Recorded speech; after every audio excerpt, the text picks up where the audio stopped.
Easy, Cassie. How are we doing today? Just one word. Tell me how you're doing. Oh, I can see a thumbs up from Dan. Okay, awesome. All right.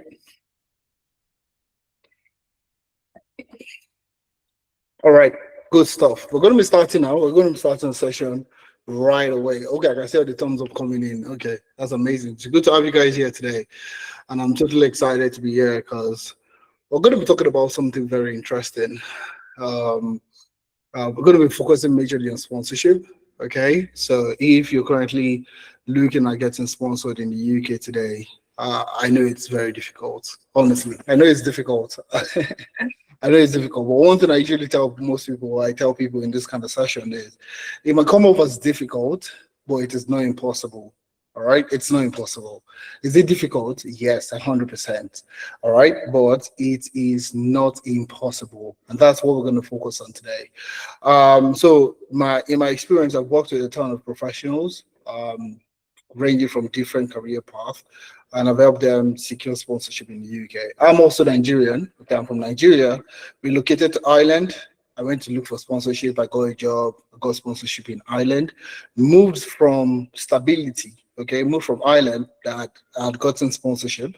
Moved to the UK. All right, no sponsorship. So I had to start looking for sponsorship again. So I went ahead to do the same thing, got sponsored in the UK with a little bit of story to tell. I'm going to tell you that story today.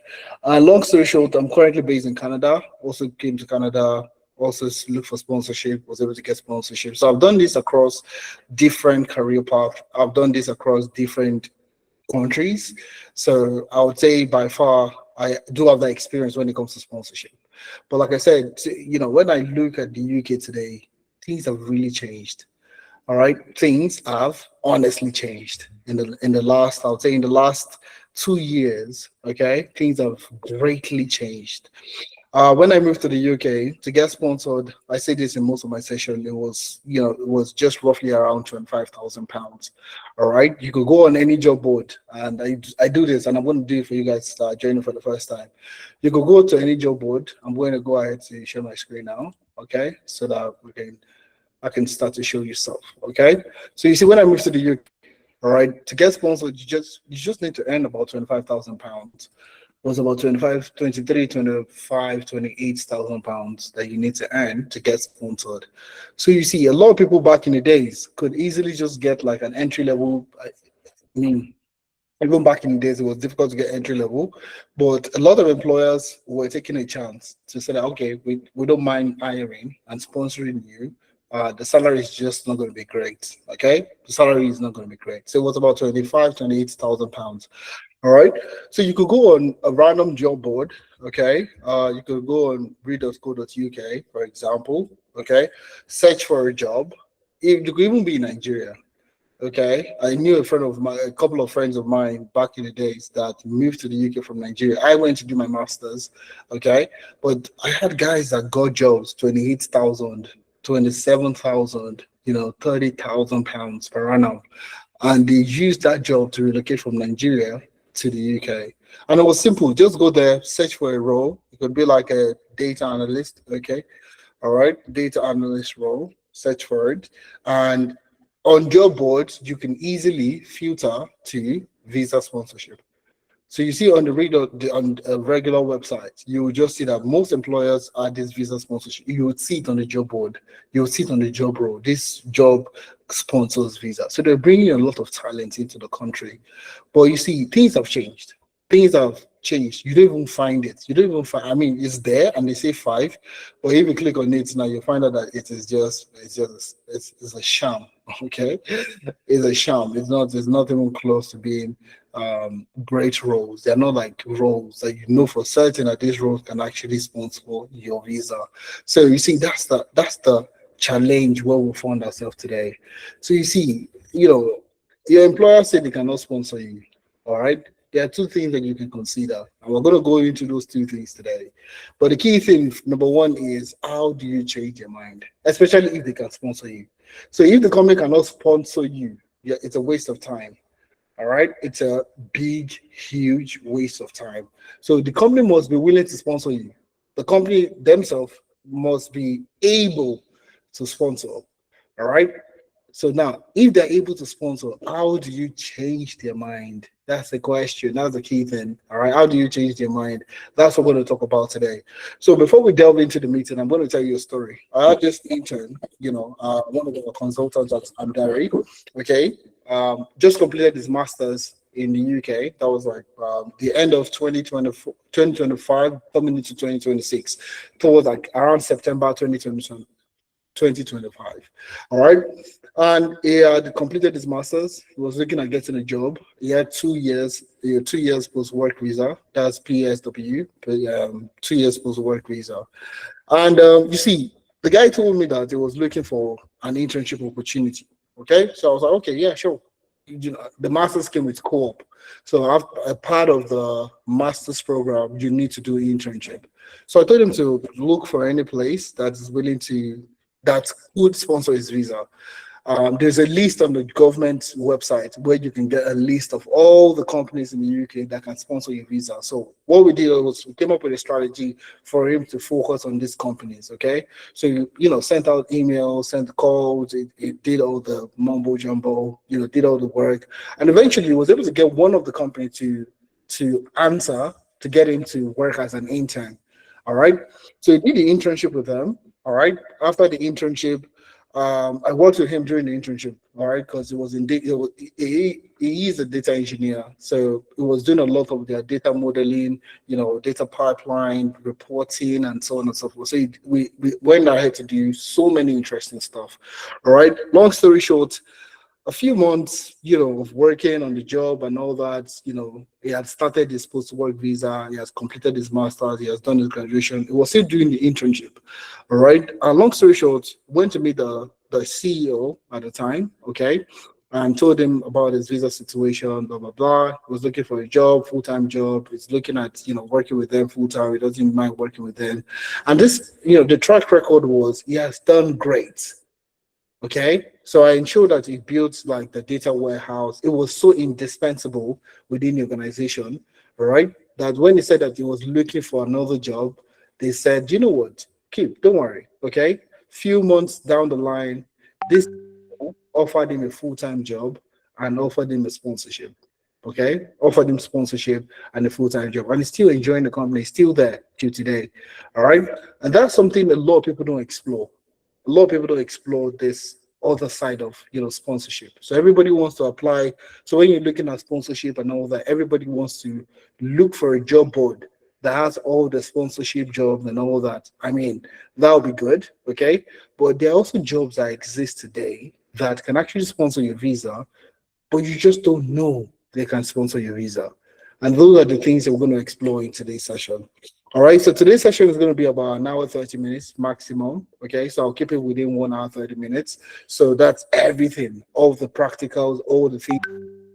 I'm going to ensure that I put it into 1 hour, 30 minutes. Okay, so that you can get the best experience. So if you know anybody today that is either doing your master's, all right, or that is currently working in the UK, or basically the person is in the UK, one way or the other, all right, and the person is looking to get in a job, sponsorship, non-sponsorship, it doesn't matter.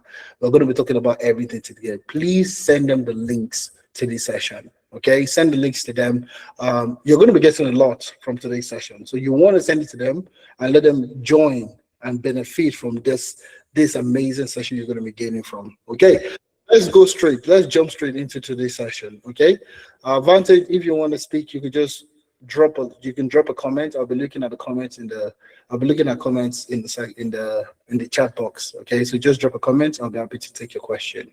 All right, so please send the links to your friends, your family members that you think or that will benefit from this session. All right, so now let's jump straight into it. Your employer said they can't sponsor you. How to change your mind? We're going to explore all that today. So before we go there, we have a few people that are joining us for the first time. If you're joining for the first time, this is your first ever Andari session, give me a thumbs up. Your first ever Andari session, give me a thumbs up if this is the first time joining. Okay, I have Joy, I have Halima. Okay, awesome. Good to have you guys here. Okay, good to have you guys here. Awesome. We have showers, okay? Showers of blessing, okay? Now, for the newcomers in the house, I'm pretty sure you're hearing of us for the first time. Who is Amdari? What do we do? I'm going to explain in a very few seconds, okay? So you see, the job market today, all right, responds to only one thing, okay? The job market, when you look at the UK, you're looking at the US, you're looking at Canada, you're looking at anywhere, all right? There is only one thing the job market responds to, and that is experience. And I say this, okay? I say that you personally, you listening to me today, you are also biased, okay, to people that don't have experience. I am biased to people that don't have experience. So you see, if today I'm going out, I have to fix my phone, something happens to my phone, and I want to fix my phone, and I walk into a shop, okay, to get my phone fixed, and I get into the place and I see, somebody that comes off as an intern or an apprentice or something that comes off as, I'm just learning, I'm just, learning how to fix phones and all that. I will be very skeptical, for that person to fix my phone. All right. I would ask the person, can I get to see the person in charge? Can I see the specialist that will be working on the product, that will be working on my phone and all that? We are all biased. Okay. If I go into the barbershop now, I'm due for a cut. Okay. I'm due for a cut. I go to the barbershop and all of a sudden, okay, one of the guys there, one of the barbers there, I could tell that the person is a beginner, okay, or the person is just learning how to cut hair. But what would I do? I would not go to that person. Most likely, will not go to that person. So you see, a lot of us won't accept a beginner. A lot of us today would not accept a beginner to work for us or to do stuff for us. All right. You want to hire a graphic designer, you want to hire a tailor, you want to hire a cobbler, you want to hire somebody, you want to hire an artman or an handyman in the house. You are always going to look for people that have experience. If you want to hire a carpenter, all right, you want to hire a plumber, for example, you will look at reviews. You want to go to a restaurant, what do you want to look at? You will look at people's experiences in that place. You look at reviews. All right. That's exactly where we are today. So if you want to, so you see, the word today is majorly focused on experience. All right. On experience. Either other people's experience or the individual's experience. We are concerned about that person's experience. So today, as an immigrant in the UK, all right, you're applying consistently every day. You're applying every single day. I must get a job in the next 2 months. You apply every single day. But anytime you enter into the interview, the only thing that comes up from your mouth is, oh, I've done my master's, I have written a certificate, but you see, I'm willing to grow, I'm willing to learn, and grow, within the team, within the organization. Nobody will take you. It's just going to be brutal. It's the honest truth. Nobody's going to take you. All right. So you see, the major question is, where are you supposed to get this experience? So this experience that makes you desirable, okay, that makes other organizations look at you and smack their lips, okay, that I love this guy, this person, I love this, I love this candidate. This candidate is exactly what I'm looking for. How do you become that desire? Okay, how do you become that person? How do you get that experience that makes you desirable? That's what exactly Amdari is solving. All right. So you see a lot of people today looking for a job, but don't have any related experience. Don't have any related experience in any way. How are they supposed to trust you? That's exactly what Amdari is solving. So we solve that no experience barrier. Oh, I don't have experience. I have done my master's in project management, but I've not done anything in project management. I've never worked in that capacity before. We will solve that problem for you. Okay, I'm a data analyst. I've done some dashboards in Excel. I've done some dashboards in Power BI, but I've not worked with a real company before. We solve that problem. That's exactly what we solve at Amdari. How do we solve it? I'm going to tell you every single thing. I'm not gatekeeping any information. All right. Now, moving on. And this is a typical example. All right. And this is Pedro. Pedro got a job, a full visa sponsored job with the NHS. All right. But after completing the program after completing the internship with Amdari. Okay. So he got a full visa sponsorship. And I want you to listen to what Pedro said. Like, I will be very quick with this. Okay. I'll just play the first 30 seconds so you can get a whiff of what Pedro said. Thanks so much, Pedro, for doing this with us. And congratulations on landing the cybersecurity role. Is it SOC or what's the job title? It's OT security specialist, but more of OT security. So it's cybersecurity, but in operations technology. Amazing. And it came with visa sponsorship, correct? Yes. Role. Yeah. Let me blow some confetti, imaginary confetti. Congratulations. Yeah, thank All right. So I would like to know how your experience, right, the work experience at Amdari helped you go from being a job seeker to becoming job ready, right? From the mentorship to the project. How did the work experience help you go from being a job seeker to being job ready?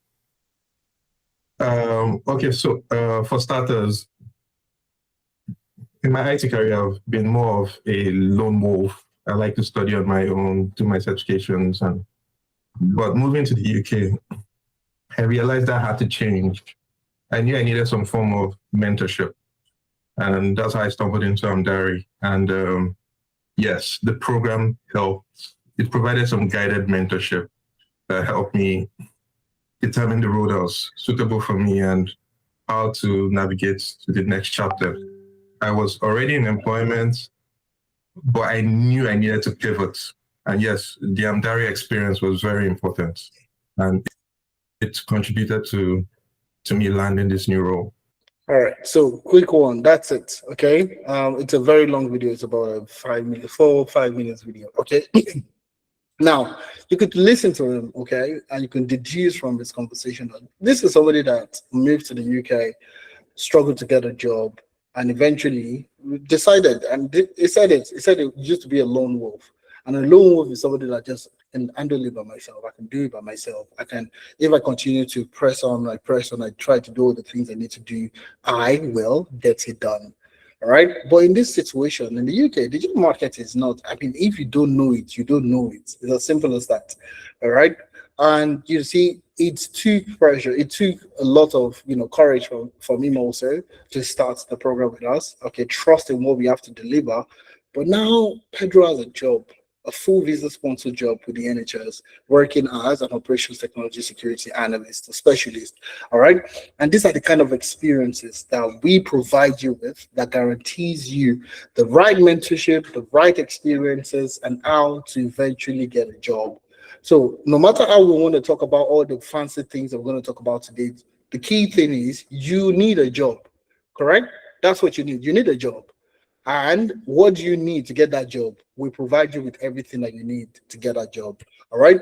So without wasting too much time, let's go straight into more aspects of the session. All right. So I like to share this key statistics with everyone before we start before we usually go into the session, because it provides you with marinating. It's like marinating your mind towards what we have to offer you. Okay. So the key statistic that we leave by is 6 out of 10 of our interns land a job within 4 months. All right. 6 out of 10 of our interns will land a job within 4 months of the internship, and the number increases to 9 within 7 months. So it means that if you start the program today, or you start the internship with us today, in the next 4 months, you're going to be 1 out of 6 people that will get a job in 4 months. Or you could be 1 out of 9 people that could get your job in 7 months.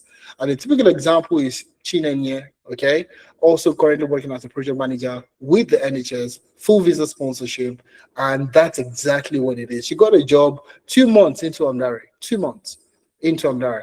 So you see, these are the kind of opportunities that exist today that you don't know exist. So like I said, when I started the session, it looks difficult, it feels difficult, but one thing you should have at the back of your mind is it is not impossible. All right. So I'm just going to share 2 other statistics with you, and then we jump straight into the session. 85% of our interns get at least 2 interviews within the first 4 weeks. Okay. So if you start today, or you start in July, or whenever you want to start, 4 weeks into the program, all right, you are likely going to get at least 2 interviews. That's what it means.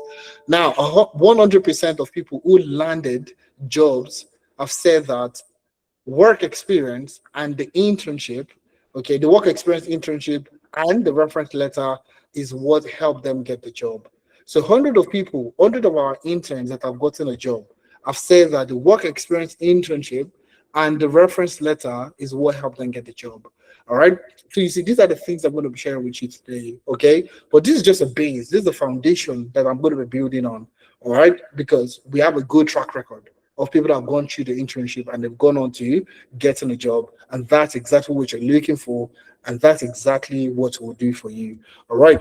So now there are 4 things we're going to talk about in today's session.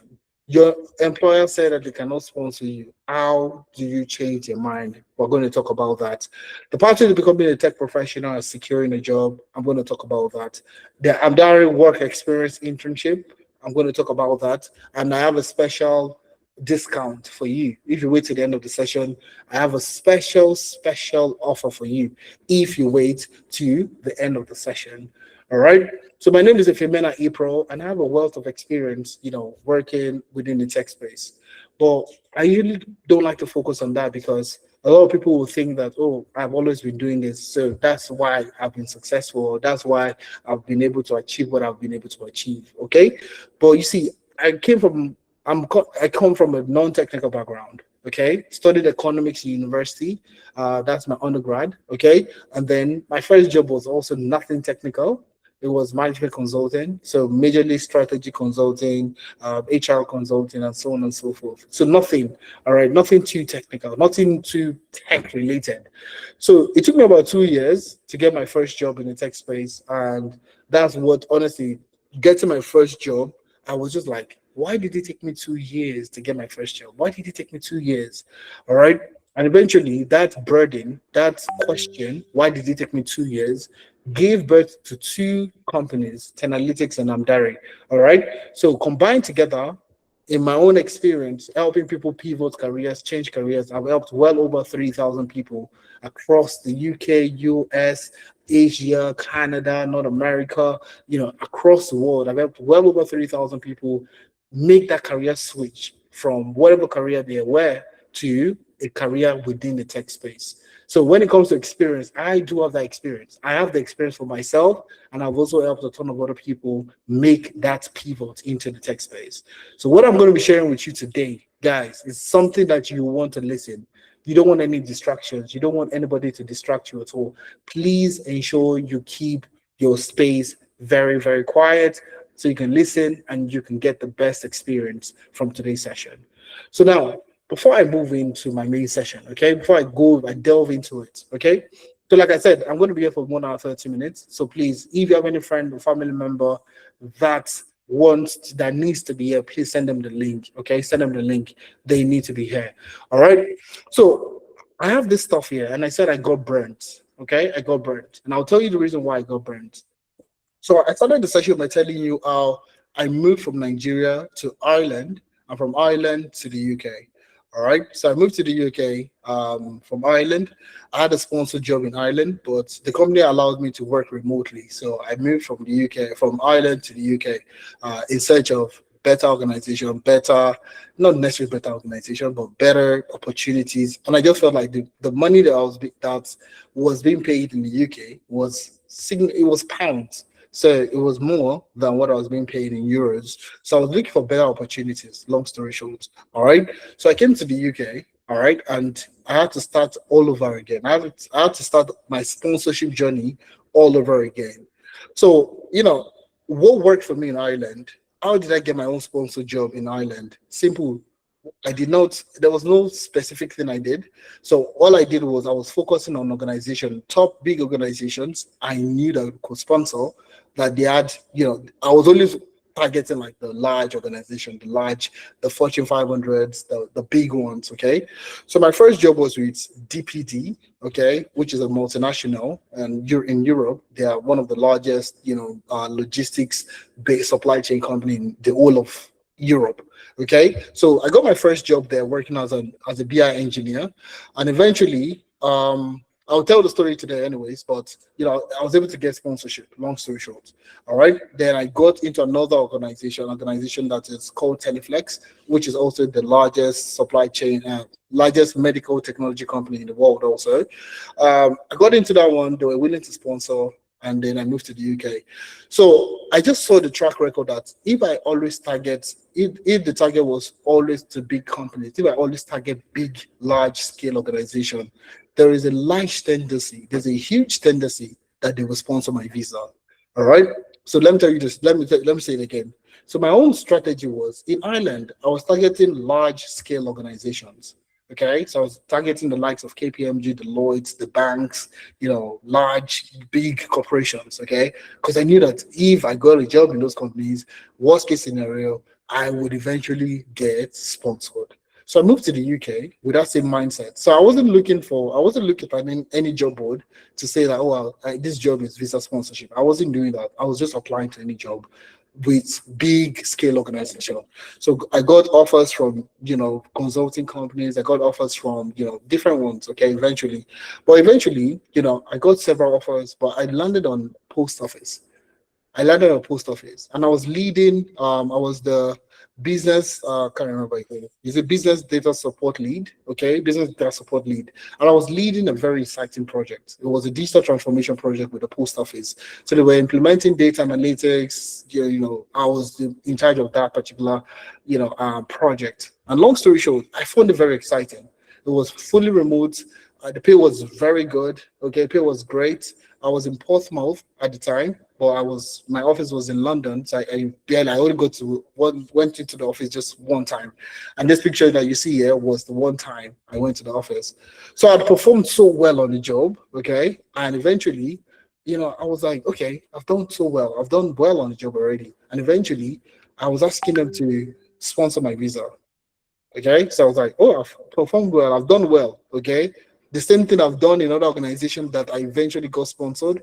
I wanted to do the same thing in the UK. And eventually, the HR person told me, Ifemena, we don't sponsor visas. And I was like, are you whining me? You didn't whine me. How would a company like Post Office, the largest postal service in like one of the oldest, one of the biggest, one of the most complicated, like they are one of the biggest in the world. Like when it comes to postal services and all that, how they're in the network, everything, the revenue, so on and so forth. They're also equally very big. So I was like, how would an indigenous postal service not sponsor my visa? I've not heard it before. Do you understand? And that's how I got burnt. Okay. And I invested about 3 months with these people. Okay. I invested about 3 months, to work, to diligently deliver, so on and so forth. But it didn't work out. So the strategies that I've been working eventually did not work. And I'll tell you the reason why it did not work. And that's because also nobody taught me. I had to learn it myself. Okay. So I'm going to play this video for you. It's just about maybe 1 minute video, okay? But I want you, it's a conversation with a recruiter in the UK, and I want you to listen to this very well. It's based on a recruiter in London, especially. Rapid fire with a UK recruiter. Let's go. Do you filter out candidates requiring sponsorship? Yes, if two candidates are equal, I'll always go with the one that doesn't need sponsorship, which means that if you're an international, you have to be better, not equal than the local talent. Rapid fire with a UK recruiter. You have to be better, not equal than the local talent. What's a hidden CV hack that gets your attention? Oh, it's definitely got to be the first 3 lines of your professional summary. If you haven't hooked me in, showing me exactly what value you're going to bring to employers, I'm not going to read any further. Do you actually check LinkedIn before hiring? Oh my gosh, yes, 100%. I'm always stalking on LinkedIn. If it's empty or mismatch, it will turn me off a little bit. What's one thing that internationals do that kill their UK chances? Okay, so the ick factor that I don't like is when I see an applicant that's just applying randomly to like multiple job roles that I'm advertising for. It's a complete turn off for me. So how does a candidate actually get noticed? Okay, well, let me start off firstly by saying you're not going to get my attention if you send me a message or an email saying, ma'am, please give me a job. Instead, if you show me how you're going to help me solve a business problem that I face or the companies that I'm hiring for face, you definitely will grab my attention. function. Okay, let's talk salary. Does quoting less salary help? I'm going to say sometimes, because sometimes I might have constrained budgets. However, I will be looking for signals as to whether or not the person values their skills and their experiences throughout the recruitment process. I'd rather hire somebody who knows their value. Tell me one sneaky way to stand out in an interview. Oh, if you want to impress me, I mean, if you feel the attendance, I'm going to send you the links to these videos, all the things, all the sessions I'm going to be having. So just go to the comment section, get access to the attendance, and you would get all this information, those links, the videos, everything we're showing here.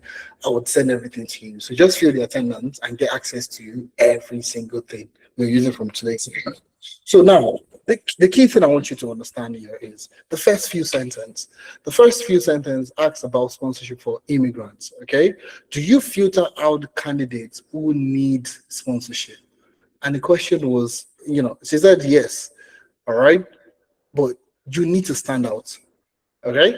You can't be equal and now you need sponsorship and assume that you're going to get a job.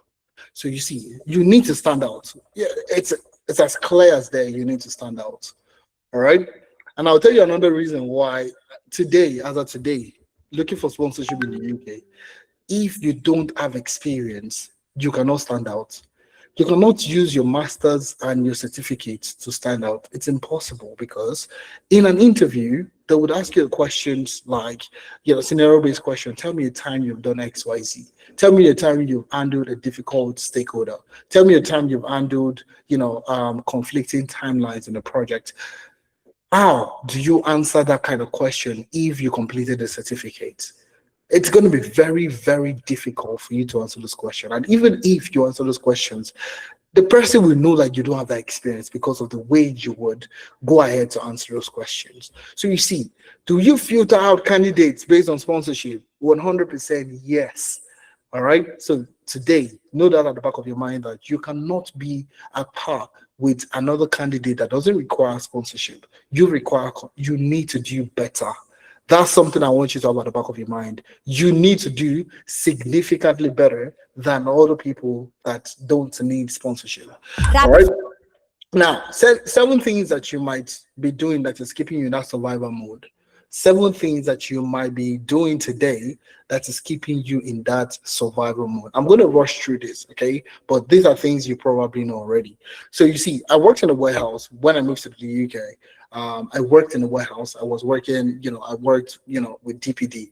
So the DPD that I got a job was the same company I started working as a warehouse operative. So I was going night shift and so on and so forth. Long story short, the reason why I stayed longer than normal in that role, okay, in that warehouse role was number 1, over-reliance on degrees and certificates. It's not going to help you. Today, in the job market today, all right, the job market is focused on experience. So if you're going there to talk about, I have a master's, I have completed 7 certificates, like I said earlier, they're going to ask you questions. Okay, they're going to ask you questions about your experience. Tell me a time you've done this. Tell me a time you've done that. And if you can answer those questions properly with experience to back it up, you are not going to move ahead. All right, that's the first thing. The next thing also is UK Canadian experience or UK experience. Let's just use it in this situation, UK experience. You need that UK experience because that's when they can trust you. All right, you've done the same thing. You've worked as a project manager for a UK-based firm. That's what they call UK experience. So, but what people have imagined it to be is, I am currently working in customer service in the UK. That's UK experience. No, that's UK customer service experience. All right. Or you worked in a warehouse thinking that you've gotten UK experience. No, you've gotten UK warehouse experience. Do you understand? It's specific to a sector. All right. So if you're looking for project management role or data analytics role, they want to see that you've done data analytics for a UK-based organization or a UK-based client. That's exactly what they're looking for. But you see a lot of people going to do warehouse, to do menial jobs or survival jobs, like I like to call it, survival jobs, all right? And they think that, with that survival job, they've gotten UK experience. No, you have not. You cannot use a warehouse job to apply for a data scientist role. It doesn't work. It doesn't connect. Okay, so you cannot, that's where they say UK experience. It means that you've gotten experience in that career space, okay, within the UK. That's a UK experience. That's what they call UK experience. So if you're looking at becoming a business analyst, have you done stuff as a business analyst for a company based in the UK? That's UK experience. Not I am currently working in customer service, okay? It means that I've worked in the UK. That's UK. I have UK experience on my CV. No, it doesn't work that way. So that's the misinterpretation of UK experience. The next thing also is downplaying on your past experience. So because you worked as a teacher back home in Nigeria or in Ghana, or you worked in customer service back home in your own country, and now you're in the UK, you feel like that experience is not valid, you might be doing yourself a disservice. So they are what we call transferable skills. Okay. So your customer service experience, when you're looking at becoming a business analyst, it means that you can talk to people. So when a customer comes let's say you worked in a customer service role in a bank. Okay. So when a customer comes into the bank to lodge a complaint, what do? You need to listen to understand what the customer is complaining about. All right, and you ask questions to further probe the problem, the issues, and so on and so forth. That's elicitation. That's stakeholder engagement. All right, but you just don't know that that's what it's called. All right, and that's exactly why certificate programs are not going to help you, because how do you want to translate these transferable skills if you don't ever work on a project? All right, so downplay on your past experience is you doing yourself a disservice. You're honestly doing yourself a disservice if you don't leverage your past experience. The only reason why I was able to get my first job when I relocated was because I leveraged my past experience in the way and fashion I should have. All right, and I'm going to tell you how to do that. Okay. Now, the next thing is poor CV and LinkedIn format and structure. So, first of all, if you're getting lots of rejection emails, your CV is bad. Honestly speaking, you listen to the recruiter. She said, if you read the first 3 lines of your professional summary and it doesn't connect with her, what happens? Instant rejection email, and it will look as if there are so many things you rationalize. Is it my name? Is it because my name is African? That's why I'm getting this rejection email. Or is it because there are so many because that will come up to your head. There's so many things that you're going to rationalize, but your CV is just bad. Do you understand what I'm saying? Next thing is lack of focus. Today you're a data analyst. Next week you're a business analyst. Then the coming week you're in cybersecurity. So you don't even have a focus. And that's because you are just desperate. And I understand desperation, because you need to get a job that will sponsor your visa. And you need to get it fast. It's within 24 months. You have 24 months to get a job that will sponsor you. All right? So for most people, they're looking for the fastest way to get sponsored. But the fastest way is not usually the easiest way. All right. And that's exactly why some people go the whole 24 months without getting a job. So lack of focus on one career path, and that will create so much opportunities for you. One of the last ones I have there is poor interviewing skills. All right. And that's something most people don't get trained on. So for interviews, if you go for an interview in the UK, for example, and they ask you a question, tell me about yourself. If you start to narrate your experience, where you started from, how you got promoted, how you moved from one role to the other, and all that, you're not getting any callback from those people. And that's because, tell me about yourself, for example, is not a narration. It's not supposed to be a narration. It's supposed to be impact driven, tailored specifically to the role you're applying to. All right. And last but not the least, no relevant work experience. So you're looking at becoming a project manager or getting a job in cybersecurity, but you've never worked in cybersecurity. Nobody is going to trust you. Nobody's going to trust the skills that you have. Nobody will believe that you can do the job. And that's exactly where most immigrants find themselves. No relevant work experience. I'll digress a little bit to tell you a story. One of the interns, one of my mentees, went for an interview. All right, just completed his master's in data science. So his project and most of the things that he did in his project were agricultural based. Okay, so it was able to predict machine learning. It was able to build a machine learning model, AI, machine learning model that would be able to look at a plant and tell you if the plant has a disease. It could also predict, diseases in animals like cow, goat, ram, and so on and so forth. So it could do all those very exciting stuff in the agricultural space. But now it secured an interview with a fintech. All right. I went to the fintech to do an interview. And eventually the guy was, I came back, and I was asking him, how did the interview go? He talked about, how he was able to, talk about his experiences and all that. But I know that he had no fintech experience. So I probed him to understand, like, what experiences were you sharing with them? And he talked about, I spoke about my agricultural project, the project of predicting diseases in cow, in plants, and so on and so forth. Eventually got a rejection email. All right. But, I had to tell him that, you cannot go to a fintech and be telling them you know how to predict diseases in cows. That experience doesn't tailor to a bank, to a fintech. Do you understand? So, yes, they know you know machine learning. They know you've proven that you know how to do machine learning. You know how to write your code. You know how to do your version control. You know how to do all this fun, exciting stuff. But your experience doesn't tie to it. It's just like you saying that, okay, I want to fix my shoe. And I'm going to meet a suit maker, someone that makes suits to fix my shoe. Now, someone that fixes the shoe, what do they use? They need a blade. The suit maker has a blade. The shoemaker needs a sewing machine. The suit maker has a sewing machine also. All right. Everything that the shoemaker has and a tailor has, they basically work with the same equipment. But the delivery is different. So you can work in the agricultural space, and that's what you've painted yourself. I am someone that knows how to do data science in agriculture, but they need a data scientist within fintech. So if this was in 2000 and let's say 10, 11, 12, 13, all the way to 2019, that guy would have gotten the job. Okay, the guy would have gotten the job. If I go back about maybe 6 years, 7 years, 8 years, that guy will get the job, because I've shown you the ability that I can do this in agriculture. Believe me, I will do it in fintech. That was in the past. In today's job market, people want tailored experience.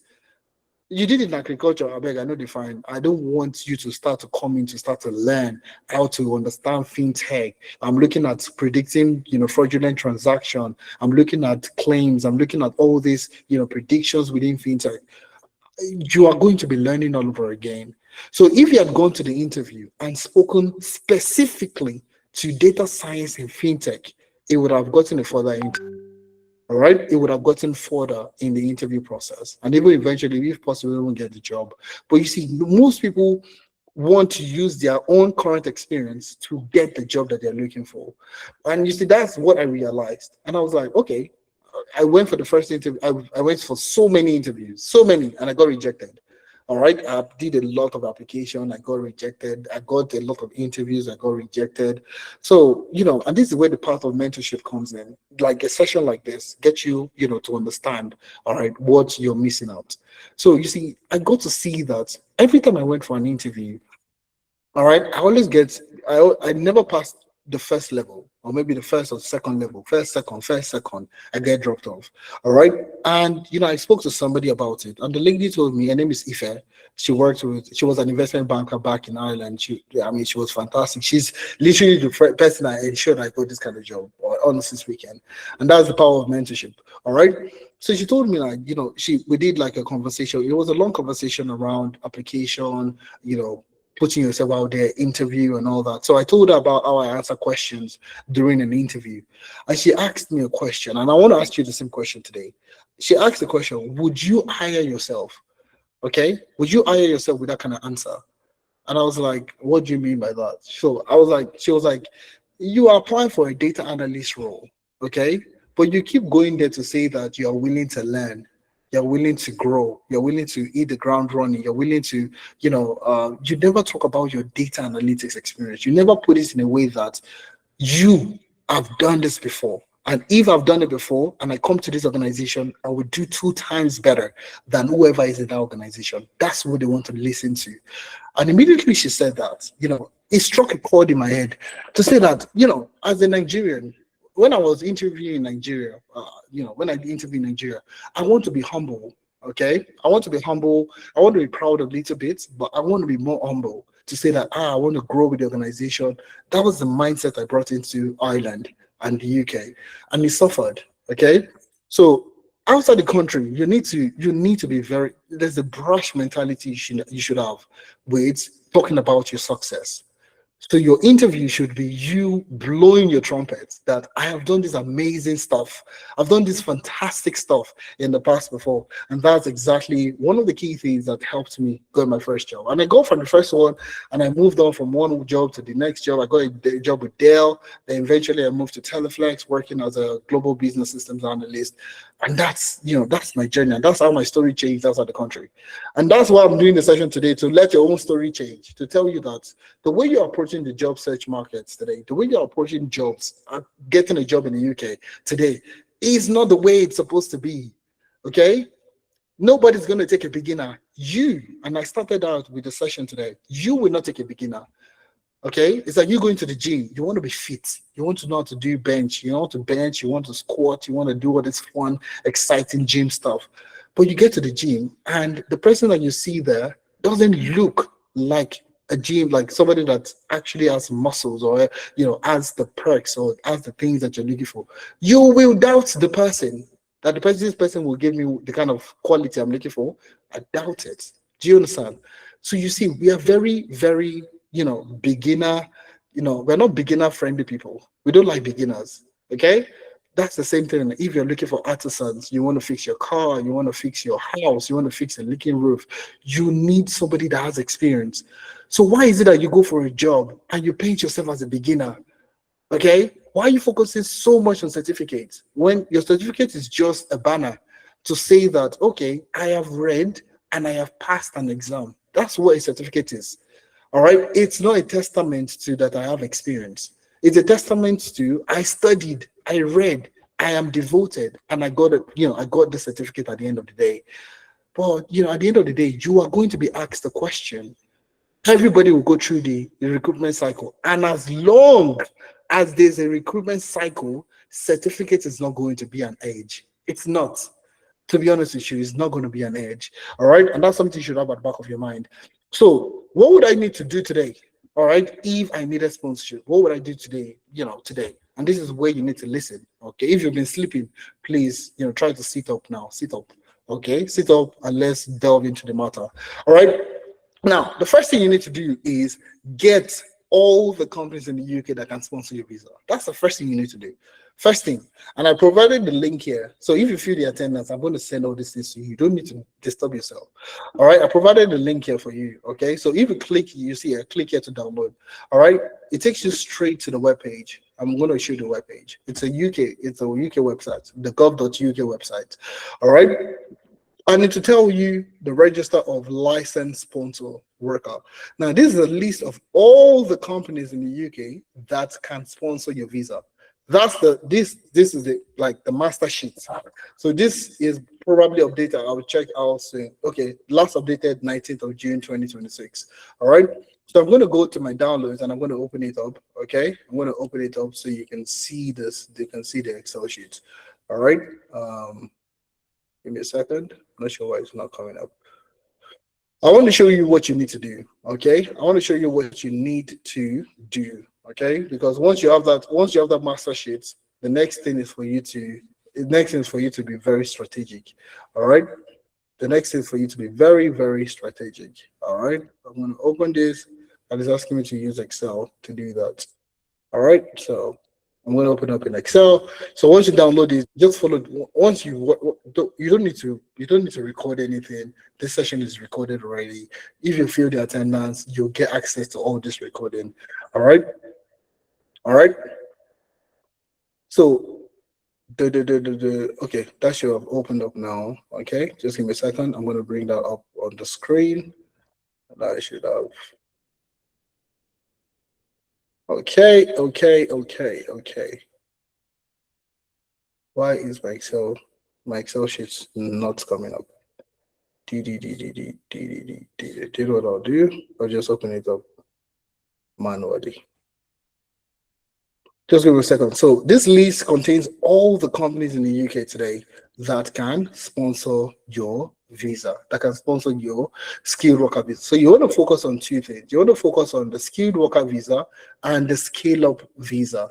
All right. So two companies that you need to focus on: this visa and the scale up visa. For people that don't know what a scale up visa is, I'm going to search it for you. All right. So we call it the scale up visa. Scale up visa. So scale up visa UK. All right. So this is what I'm going to focus on. Okay. These are the two companies. Those are the two visa types I'm going to focus on: the scale up visa and the skilled worker visa. Okay. So somebody's asking, Daniel is asking, sorry for interrupting, but I haven't gotten the links to view companies with sponsorship. Don't worry, I said fill the attendance. So if you fill the attendance, I'll send all those links to you. I'm not putting it in the chat. So just fill the attendance. I'm going to put your right email. Every link, every single thing that we're using in today's session will be sent to you, including the recording of the session. All right. So the scale up work visa, okay, you see here, a scale up work visa allows you to come to the UK, all right, to do an eligible job for a fast growing UK business. So basically, a scale up business is a fast growing UK business. So this is something a lot of people don't get to work with. Okay. A lot of people don't know what a scale up business is, or if it even exists. All right. If this is the first time you're hearing of a scale up visa, please give me a thumbs up. Let me see. If this is the first time you're hearing of a scale up visa, give me a thumbs up. And this is the reason why I say you should send this to your friends. You might just be helping somebody. All right. You might actually just be helping a friend of yours. Send this link, this session to them so that you can all of you can get a job. Okay. All right. So this is something sometimes called a scale up business, essentially. So that's visa. So once you open up your Excel, sheet, all right, I'll bring that up in my screen now. That is up here. All right. Now you'll see this is a list. This is a list of all the companies in the UK that can sponsor your visa. Okay. I'm just gonna keep it a bit small. I want to zoom in a bit. So I'm going to zoom in a bit so you all can see the screen very well. So I'm just going to zoom into, okay. I want to zoom in a bit. So I think I'll zoom into like, okay, 180 is fine. So now I'm guessing you guys can see my screen very well. Okay, so you have the organization name, you have the town and city, you have the county, you have the type and rating of the company, and you have the route, the visa route. So this is what you're concerned about. This is the juicy part, okay? So you want to add a filter first of all, okay? And then filter, okay, to skilled worker visa, okay? Skilled worker visa and scale up visa. So you see the scale up visa and you see the skilled worker visa and click on OK. Boom. Now, this has been filtered to companies in the UK that can sponsor your visa on the skilled worker visa and the scale up visa. So now you have a list of all these companies in the UK.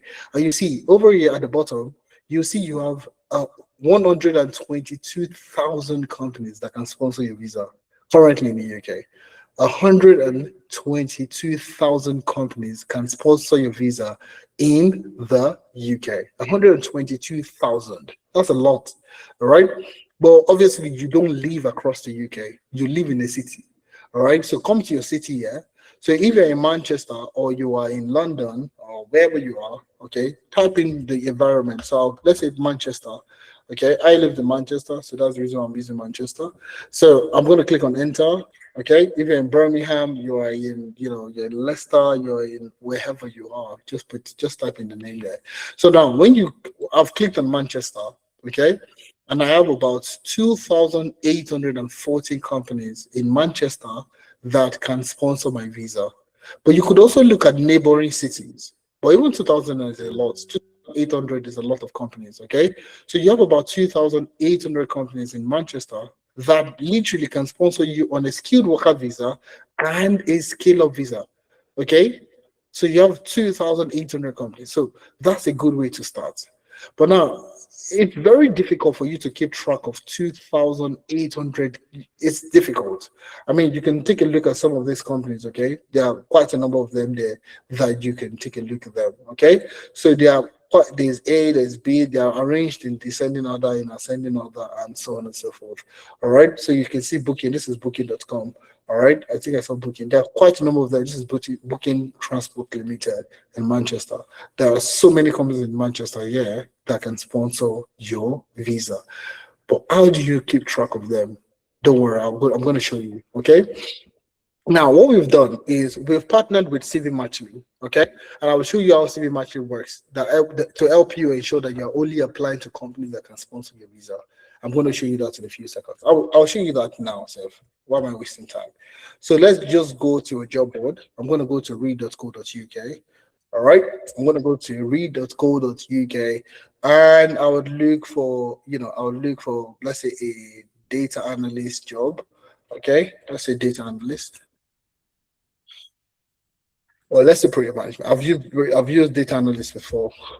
Okay. Project management. Or project manager.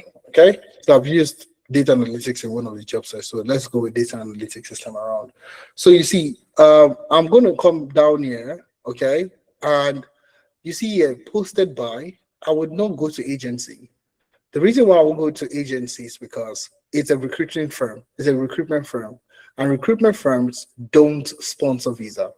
You don't know who they are recruiting for. Most times they will never disclose until the day of the interview that, okay, this is the company that they are currently recruiting for. So you don't have that time to waste. Okay, for someone that is looking for sponsorship, you need to be very strategic. Okay, so I'm going to select employer. I'm going to focus on just employer, the one that I can see that it is this company that is recruiting. All right, so you see there's creative support, there is FDM, there is Archangel, there is quite a number of companies here that can sponsor your visa. Okay, but let's just pick one of them. Okay, let's just pick one of the companies. All right, so I'm going to go see this one now. Let's say creative support. Let's try creative support. All right, the salary is not great, so I'm not even going to disturb myself with the salary. Okay, but I'm just showing you how to keep track. So now the key question is, can Creative Support Limited, can they sponsor your visa? Do you know if you get a job with this company today, can they even sponsor your visa? That's the question. I'm going to go to CV Matchly. All right, and I'm going to upload my project management CV. So I'm just going to come here to look for my CV, my project management CV. And it's a very interesting tool because it will do like a job match for you. It's going to analyze your CV against the job description. It will analyze your CV against the job description to let you know if your CV is good or it is bad or whatever the case might be. But it will also do something for you. It will do what we call a sponsorship analysis to get you to know if this role is sponsorable, if this role can be sponsored, if this company, which is Creative Support Limited, can also sponsor your visa. They would also let you know. So the tool is telling me that my CV compared to the job role is 59%, which is bad. It's not great. Okay, so you see Creative Support Limited worker A rating can sponsor me on the skilled worker visa, and the salary threshold is below threshold, and you can see that clearly. But you see, and then I can go ahead to if I want to apply for this role, I can go ahead to optimize my CV. But salary is not the kind of salary I'm looking for. Okay, 28K cannot sponsor your visa in the UK today. So I'm just showing you the sponsorship analysis feature that, okay, Creative Support can actually sponsor your visa. Now, if you come here to the Excel sheet, I'm going to remove Manchester. Okay, I'm just going to go to the top. Okay, I'm going to clear out the filter that I have here. But you see now that if I come here and I search and I say Control Find and I look for Creative Support, okay, Creative Support, okay, and I click on Find, you see it here, Creative Support Limited, Stockport. This is in Manchester. All right, and you can see it here, and you can see is this Solutions Creative Support Limited, Creative Support Limited. You can see the name here. So basically, this is. So instead of you trying to do this manually, CV Matchly already does that for you. all right, does this analysis for you, all right, and you can do it again with other ones like United Utilities. Okay, so you want to find out, can they sponsor your visa, can they not sponsor your visa, whatever the case might be. All right, you just use CV Matchly again to do the job analysis. Okay, it starts to analyze your CV against the job description, get to see this particular aspect now. And United Utilities, now let me use the Excel sheet. I'll show you in the Excel sheet first of all. United Utilities. Okay, and this one, I think I spelled something wrong. Okay. Oh, sorry. It's selected just one page. Okay. Right, next. Okay. I'm going to search for this keyword. Excel sheet is utilities. Okay. I'm going to find next. Okay. So you see, they can actually sponsor your visa. All right. So United Utilities PLC. So if I come here back to this, you see this. My CV is, this CV is, according to the job description, this CV is better, but I still want to increase it to like a 90+%. So if I want to optimize the CV, I'll go ahead to optimize the CV. So you see, United Utilities PLC, worker A rating, can sponsor you on different types of visa. They can sponsor you on the global mobility visa, senior, or specialist worker. All right. They could also sponsor you on the skilled worker visa. And that's exactly what you have here. Okay, so you can see, we filtered already this one's a skilled worker visa, so that's why it's only for skilled worker visa. So you see this, okay? So rather than you keeping in your head, what companies can sponsor your visa or what companies cannot sponsor your visa, you can easily use CV Matchly to do that for you. So you see, that's one of the reasons why Amdari has partnered with CV Matchly. And the reason why we guarantee you those, the interviews within the first 4 weeks is because of this partnership. All right. So the CV Matchly would help you analyze your CV, help you tailor your CV, all the things that you need to do, and so on and so forth. All right. Now, focus on experience role. So if you're looking for a role today on the job board, please, you would add another filter to this. You would add another filter to this, and that is salary range. Okay. So you add a salary range of between 40 to 60,000 pounds. I'll even say between 42, all right, 42 to about 60,000 pounds. That's what you're looking for.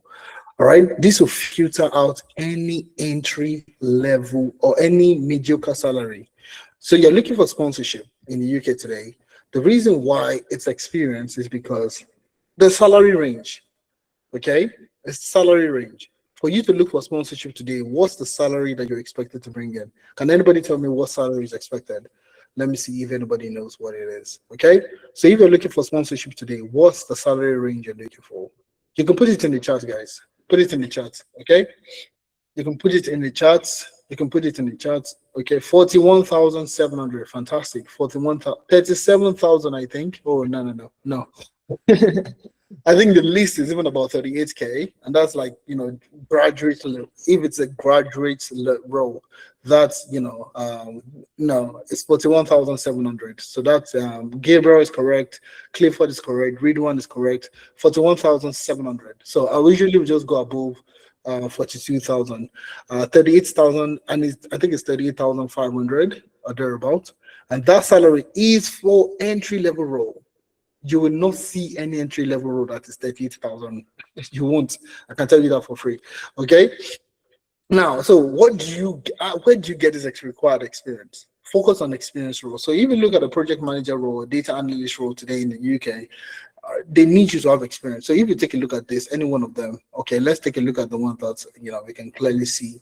Let's say this particular with trusted technology.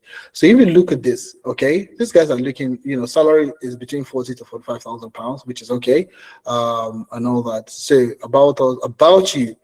You would own a Prince 2 practitioner, do the PMP or equivalent qualification and have experience.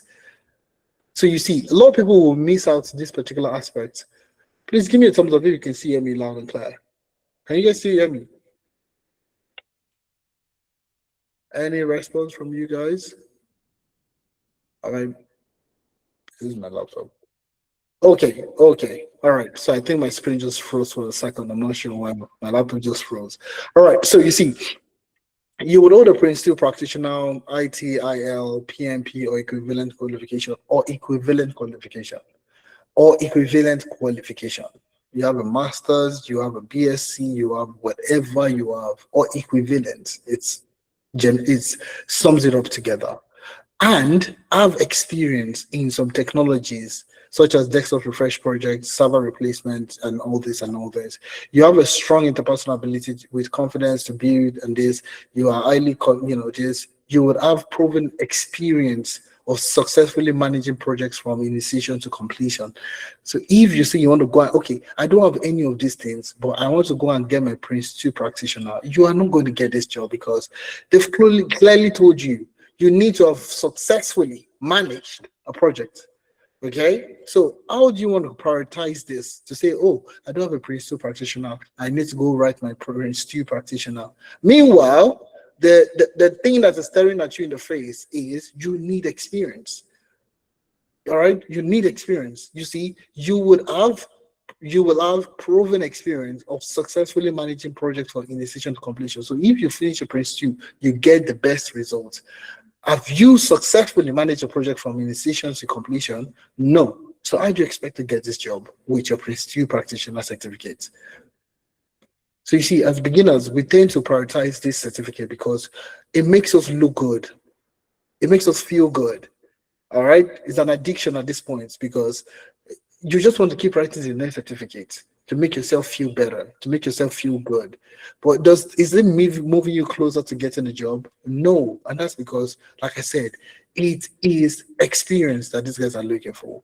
All right. So when you get that experience, that's exactly where Amdari comes in. Long story short, we help you with all that. So just like what I asked earlier, this is the major, when you're looking at sponsorship today, the only barrier, the major barrier that you're facing is the salary, which is £41,700. All right, £41,700. And that's the main reason why I said you should focus on experienced role. All right, that's the only reason why I say you should focus on experience role. When you get this experience, that's exactly what you're going to be looking at. So it's not just random experience in any career path. It's not just random experience in any career path that you feel would be worth it for you.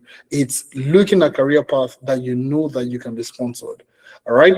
So when you look at the skilled, the eligible occupations code in the UK today, these career paths, that's the reason why we focus on these 8 distinct career paths: data analytics, data science, data and cloud engineering, stock analyst and threat intelligence. We have GRC, we have cloud and application security, we have business analysis, and we have project management. These are the 8 career paths that we focused on based on these eligible occupation codes.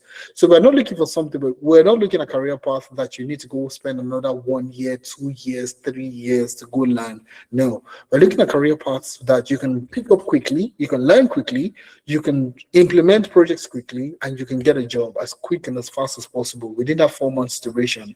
The caveat here is you need to have taken a course, you need to have taken a training in that career path. So in order for us to work with you, in order for us to actually, drill in, you need to have taken at least a data analytics course. You need to have completed a data science course. You need to know how to use Python. You need to know some basics, okay? Some basics, okay?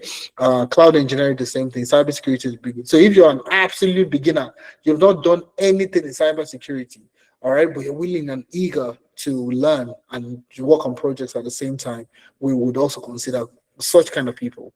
But you need to show that you're willing, and you need to know that you're doing that at your own, at your own cost, at your own time. All right. So that's self-development, that thing that you still need to take a course, you still need to do all that. Even though the internship is well structured, okay, it is structured with the ability for you to have foundation. All right, you need that foundation. So you cannot come as a business analyst and you don't know what agile is, okay? Or you don't know who a business analyst, you don't know the difference between a business analyst and a project manager. All those basics fundamentals. I mean, if you can spend some time, even before the program starts, you can take out some courses and start to work on that. That works 100%. So you see, that's the reason why we focus on this career path, because we know it's a higher chance of success for you. all right, to get a job as a data engineer, a data scientist, a project manager, a business analyst. We can work with you and guarantee you success. That's exactly why we're doing this, all right? So what employers eventually or actually evaluate before sponsoring? Number one is, can you do the job from day one? All right. So all those conversations of, oh, when I would try my best, I would learn on the job, I would try my best to learn, I'm a fast learner. Nobody's looking for a fast learner. All right. Nobody's looking for a fast learner. Everybody's looking for our president, somebody that would hit the ground running, just like our president. All right. That's exactly what they're looking for. Number two, will the Home Office approve this? Now, what do we mean by will the Home Office approve this? It means that is that career path on the shortage list? Okay, is that career path on the shortage list? If no, you're just wasting your time. And that's the reason why we focus on those career paths, because they are on the job shortage list. And the next one is, are you worth 41,700? That's where experience comes in. And like I said, would you hire yourself when you open your mouth to speak about your experience, the things that you've done? Would you hire yourself? That's the question you need to ask yourself. And last but not the least is the compliance risk worth it? So, for the company to hire you, they need to prove that there is no British person that can take on that opportunity. So for them to say yes to you, it means that you have done an absolutely great job. And that's why the lady said at the start of the session, when I played the video with the HR recruiter, all right, the conversation there said that you need to show, you cannot be a par, you cannot be an equal, you have to be better. All right, you just have to be better. So, and I've done this over and over again, and we have a ton of people that have gotten jobs. A perfect example is Laura. Laura got a job as a document controller, okay, a month joining the GRC program. So if you're looking at GRC, Laura is a perfect example of what you are missing out on significantly. I'm going to play the video, just a few seconds video.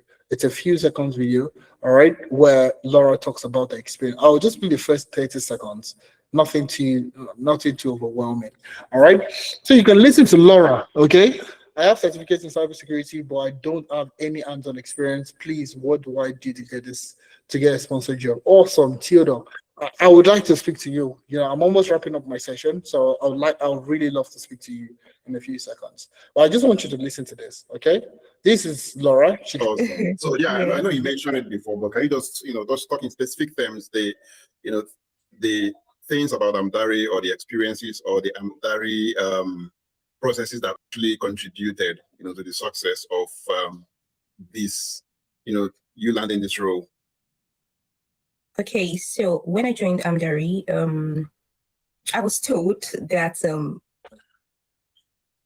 within 2 months of joining Amdari, you're gonna get a job, because I've been having so many jobs here, and I was like, okay, I wasn't skeptical because I saw the reviews on Instagram before joining Amdari. I was like, let's see how it goes. I wasn't expecting in my wildest dreams that I'm going to land this role within 1 month. I just joined Amdari last month. So this Amdari internship program really helped me, to be very honest. It helped me, and I became very proud of myself. I was able to get some insights into, here in the UK, they would say, oh, it's very difficult for an immigrant to get very lovely jobs, corporate jobs, and all of that. It was very hard to believe, but Amdari helped me see that this is very possible. You can learn whatever you want to. You can get that job. So Amdari has really opened my eyes to, opportunities and how to get these opportunities, to be honest. Awesome. So you see, it's difficult for immigrants to get a job, but these are immigrants also like yourself that are able to get this job. Myself, I got a job. And a ton of other people that have gotten jobs. And I'm going to share so many stories with you. And that's the reason why I'm taking my time to, let you know that these opportunities exist. And all you need to do today is embed yourself in a community that would ensure that you're successful. So the right work experience, so the right career, the right work experience, you need that £41,700 is not an entry-level job. All right, it's experience. They are all experienced roles. Okay, so if you're looking for sponsorship today and you don't have any experience, but you want them to take a chance on you, can't they just give me a chance? I just need somebody to give me a chance. You would not give a beginner a chance. So why do you think they will give you a chance? Okay, do you know, you want to give somebody a chance. Okay, the next time you have a party and you want to sew a design, you want to sew a mask, let's say your wedding clothes. All right, go give it to an intern. to go sew the clothes for you. You want to give somebody a chance, give that person a chance. All right. So you see, you're likely going to be like, that was a very important day of my life. How would I give that kind of person, that kind of opportunity? I would rather give something that is not so risky. Exactly. That's the point. So these people, it's risky because £41,700, and you're not going to, and you're not able to deliver on the job. That's a huge risk. That's a lifetime risk. They can't sack you because it's a permanent job, it's a full-time job. So the highest that will happen is you'll be on performance improvement. And some people can be in performance improvement for like a year, 2 years before eventually, if the person doesn't perform, that's a liability. So you need to show them that you have that experience. And that's something you should have at the back of your mind. Last but not the least is the job application strategy. And these are all the things that we're going to help you with. The right career, the right work experience, the right job application strategy. These are the things that you need. So some people today, they've done international business, masters in international business. Oh, you're going to use that your masters in international business to get a job. It's not a challenge because what type of job should you do? You don't know. Should I be a project manager? Should I be a business analyst? Should I be in management? Should I be in finance? You don't know. All right? That's exactly where it is. The right career that sponsors you. And that's the reason why we focus on those 8 career paths. Because we know there's a high likelihood that you get sponsored. All right? The salary for those roles, you would likely get salaries above £41,000. All right? Most of the roles, experienced roles in data analytics and data science and cybersecurity, these roles are well above £40,000. So you can get those roles. All right. So and that's it. Okay. So, and this approach, like I said, all the things I'm talking about, the right career, the right session, the right career, all right, the right experience, and the right job strategy. This has helped a ton of people. All right, I won't play anybody's video, but this is a Opeyemi. Got a job as a data analyst in the UK.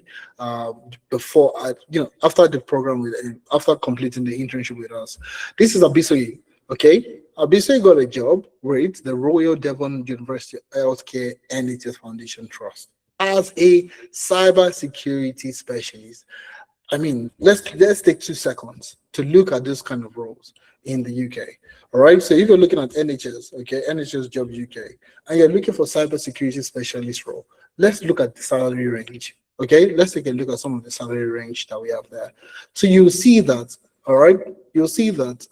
Just give me a second. Sorry. NHS Jobs UK. Okay, so let's take a look at this. All right, so you see that. Boom. Cyber security. Okay, and search. All right. So what I'll do is I'm going to add a filter. So you see this. This is a cybersecurity lead. This is a cybersecurity advisor, and you can see this. Okay, 59 to 67,000 pounds. All right. So cybersecurity analyst, this is 49 to 56, well above the threshold. So you see, if you're looking at getting a job in all this career path, you need experience, and that's exactly what you can deduce that it's the experience with Amdari, and you can see it on the CV on this LinkedIn profile. SOC analyst Amdari contract with Amdari, and that's what got him the job with as a cybersecurity. So if you're there and you're still chasing your Cisco. Okay, you want to write, I think I need to go write my something certificate. Go and write it. All right, it will make you feel good. I passed an exam. Congratulations. Thank you. Thank you. All the thanking and everything. You're happy, you're excited, but that doesn't move you closer to getting a job, because at the end of the day, they're going to ask you questions. Have you worked with Wazoo before? Have you done log analysis? Have you done vulnerability assessment? If you're going to be doing a vulnerability, what are the first things you need to do? And that's where you're stuck, because you don't know. Okay, so you see, the certificate and all those degrees and all those fancy stuff are great, but they don't move you closer to the job. So Darlington also got a job as a selection and implementation lead. Do you take a lead role? A lead role is not a junior role. These are all experienced roles. And that's exactly what we prepare you for. Francis got a job with Deloitte, working as a project manager. And that's exactly what I'm trying to tell you. These are experience roles. These are not entry-level roles. Entry-level roles today don't exist, especially if you're looking for sponsorship. Don't waste your time. This is Jerry. Jerry also got a job with the civil service, and this is just a few of the people that have gotten jobs. I still have so many other people. All right, so many other people that have gotten jobs. So long story short, I said I was going to keep it within an hour, 30 minutes. So we're almost close to the end of the session. So if you're Mena, how can Amdari help me? Simple. All right, we're going to do 3 things for you. We're going to do 3 things for you. Now, number 1 is UK work experience. So we'll guarantee you that. We're going to guarantee you that. Okay, UK work experience, tailored employability. Okay, and last but not the least, we're going to help you with job application. All right, 3 things: UK work reference, tailored employability, and job application. These are the 3 things we're going to help you with. All right, so with the work experience, it's a 4-month work experience program. And some of you might be asking the question, oh, why 4 months? Though I'm going to explain that in a few minutes. So in this 4 months duration, you are not going to be referred to as an intern. Okay? You're going to be referred to as a consultant. You're going to be referred to as a consultant. So you are going to be wearing the cap of a consultant.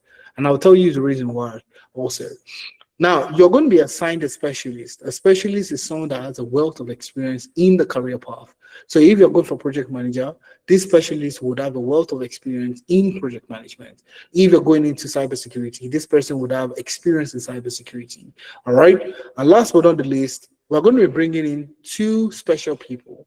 Now, we will bring in people from civil service in the UK. So staff, current staff of the NHS, current staff of a civil service. It could be the Department of Justice. It could be the Department of whatever.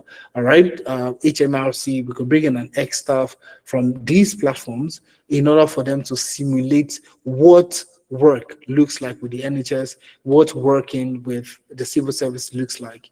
So you get an understanding of what the NHS data, project, business, all those things. You're going to understand all those things. So we're going to bring in these people to provide more context to what we do.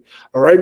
So also we have partnership with you. Okay. So what they've done is to give us their challenges, and then you get to work on it. All right.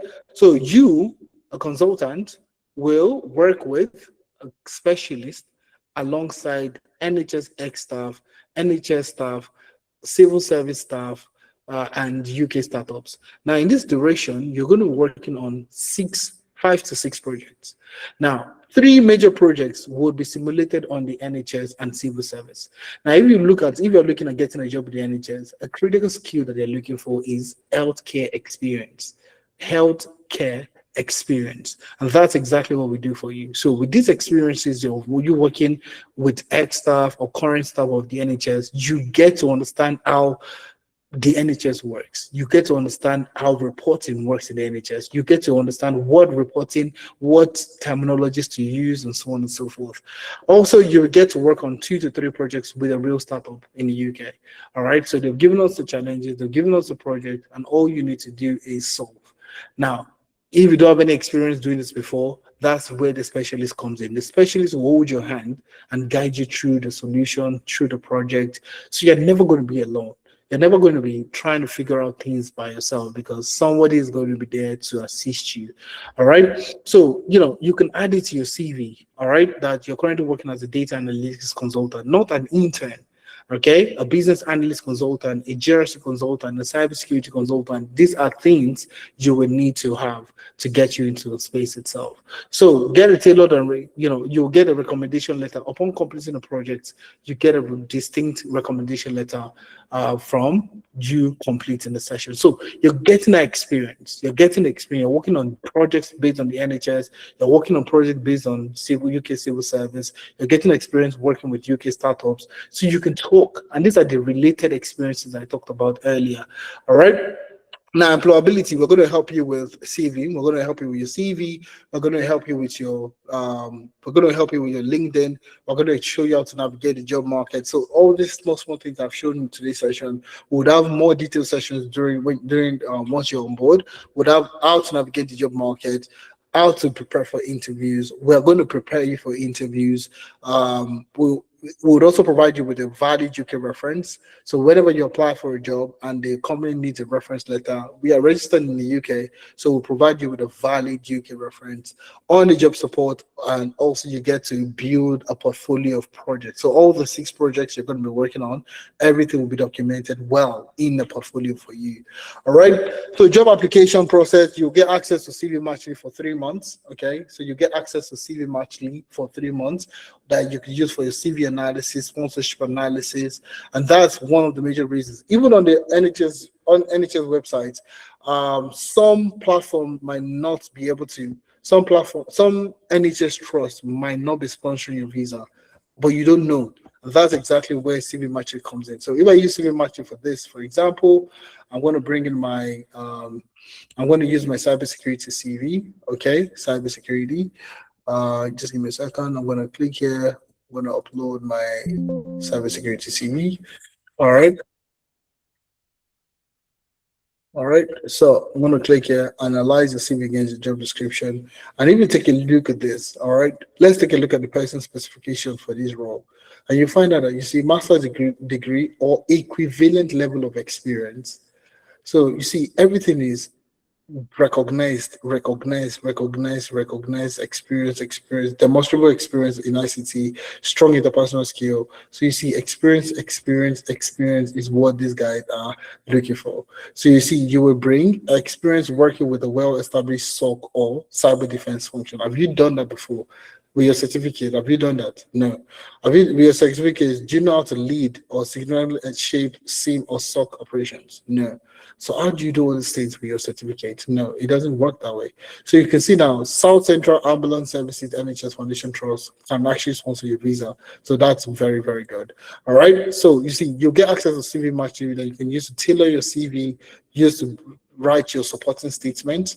So in this kind of situation for NHS application, once I have this, okay, I'm just gonna optimize my CV, and I'm going to generate an optimized CV.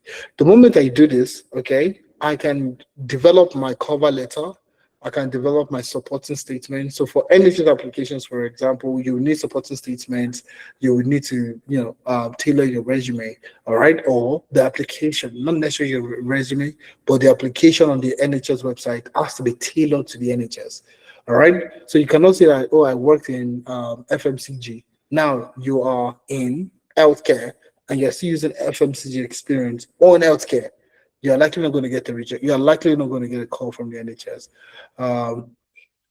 So I can see some chats in the group. That's fine. I will answer those questions in a few minutes. I'm just about wrapping up in the next 4 minutes. So now if I download the Optimized CV, all right, PDF, I'm going to download this so I can show you how it looks like. Okay, so this is the Optimized CV. I'm going to bring this in, and you see that it will be perfectly tailored to the role itself.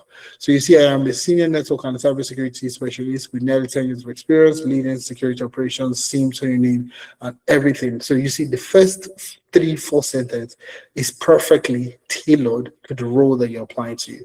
So this is exactly what makes our people get more interviews. All right, and that's what you will also get. All right. Long story short, we have a course starting on the 4th of July.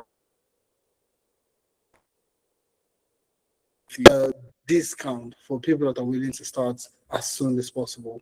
But like I said, it always seems impossible until it is done. It looks difficult. Is it difficult for you to get sponsorship? 100%. All right. But is it impossible? It is definitely not impossible for you to get sponsorship. And that's exactly why we're here. You can see Betty.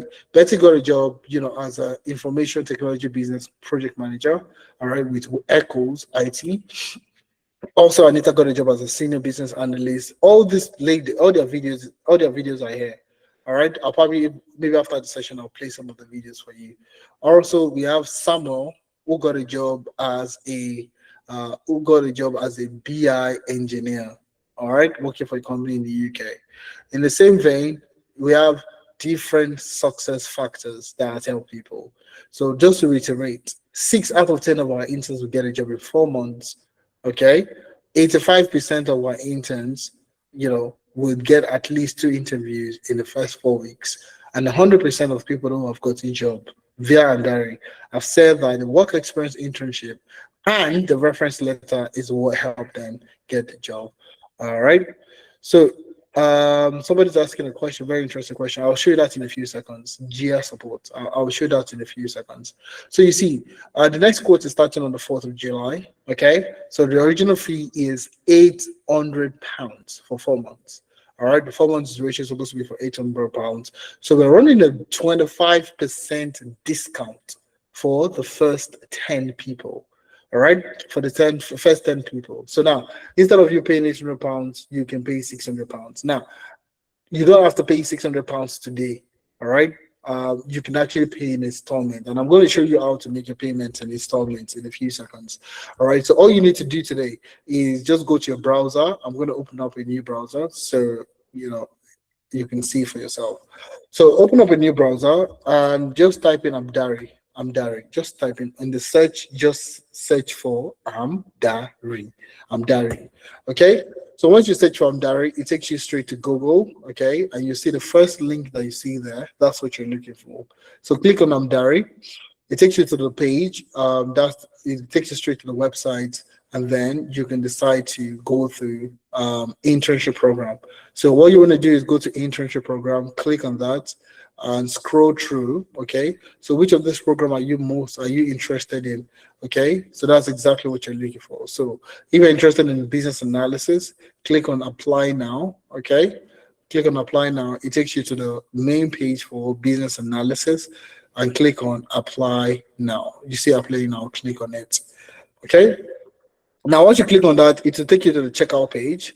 But you see, over here, you're getting another set of discounts. You're getting £500. Okay, you're getting £500 instead of 600. I'll tell you how to get £500. How to get it down to £500. All right. Select your preferred codes. Okay. July codes. You have the July code that is in there. So you're starting on the 4th of July. That's what you'll see there. Even in the US, you're in Canada, you could also select this. Okay, depending. But you're in the UK, just select the July code UK. And if you're looking at starting in August, you don't have enough time, but you want to secure your discount for the August code. That's fine, okay. But we're going to be working with the July code for this period, okay. Now, if you select a one-time payment, you want to pay everything today, you're getting £300 discount. So with the original fee of £800, okay, you're saving £300. Okay, for a one-time payment. But if you go for a 2-3 installment payments, you have £600. You have £600, and that you can pay £200 every month. Okay, you can pay £200 every month for the next 3 months. Okay, all you need to do is click on proceed. Once you've selected your codes and you've selected the installment plan you want to work with, click on proceed. And now you don't have an account. So the next thing you need to do is create an account. All right, and I'm going to put in my name, EFE. I'm going to say ePro. I'm going to say ePro Ifemena. ePro Ifemena. Okay, at gmail.com. Okay, country. I'm just going to select a country. I'm going to say Canada. Okay. All right, I'll put in my number. Okay, password. Ensure that you follow the characters that you have at the bottom. Okay, oh, sorry. Ensure you create an account. Ensure you put in the characters, 8 character long, special character, uppercase and lowercase. So usually you can start with lowercase, special character, numbers, and ensure it's 8 character long. The moment you have that, all right, you'll see the create account will lighten up. Click on create an account. Okay, this is .com, sorry. Gmail. Okay, click on create an account and it takes you straight to the confirmation page. The moment you pay this, click on confirm. And click on confirm the both buttons there, then pay now. It takes you straight to making your payment. It takes you straight to Stripe to make your payment. You can put your card details, it's safe, it's Stripe, and then you can go ahead to make your payment, and that's it. Okay, so long story short is if you're looking at making a payment today, one-time payment, you will get it for £500.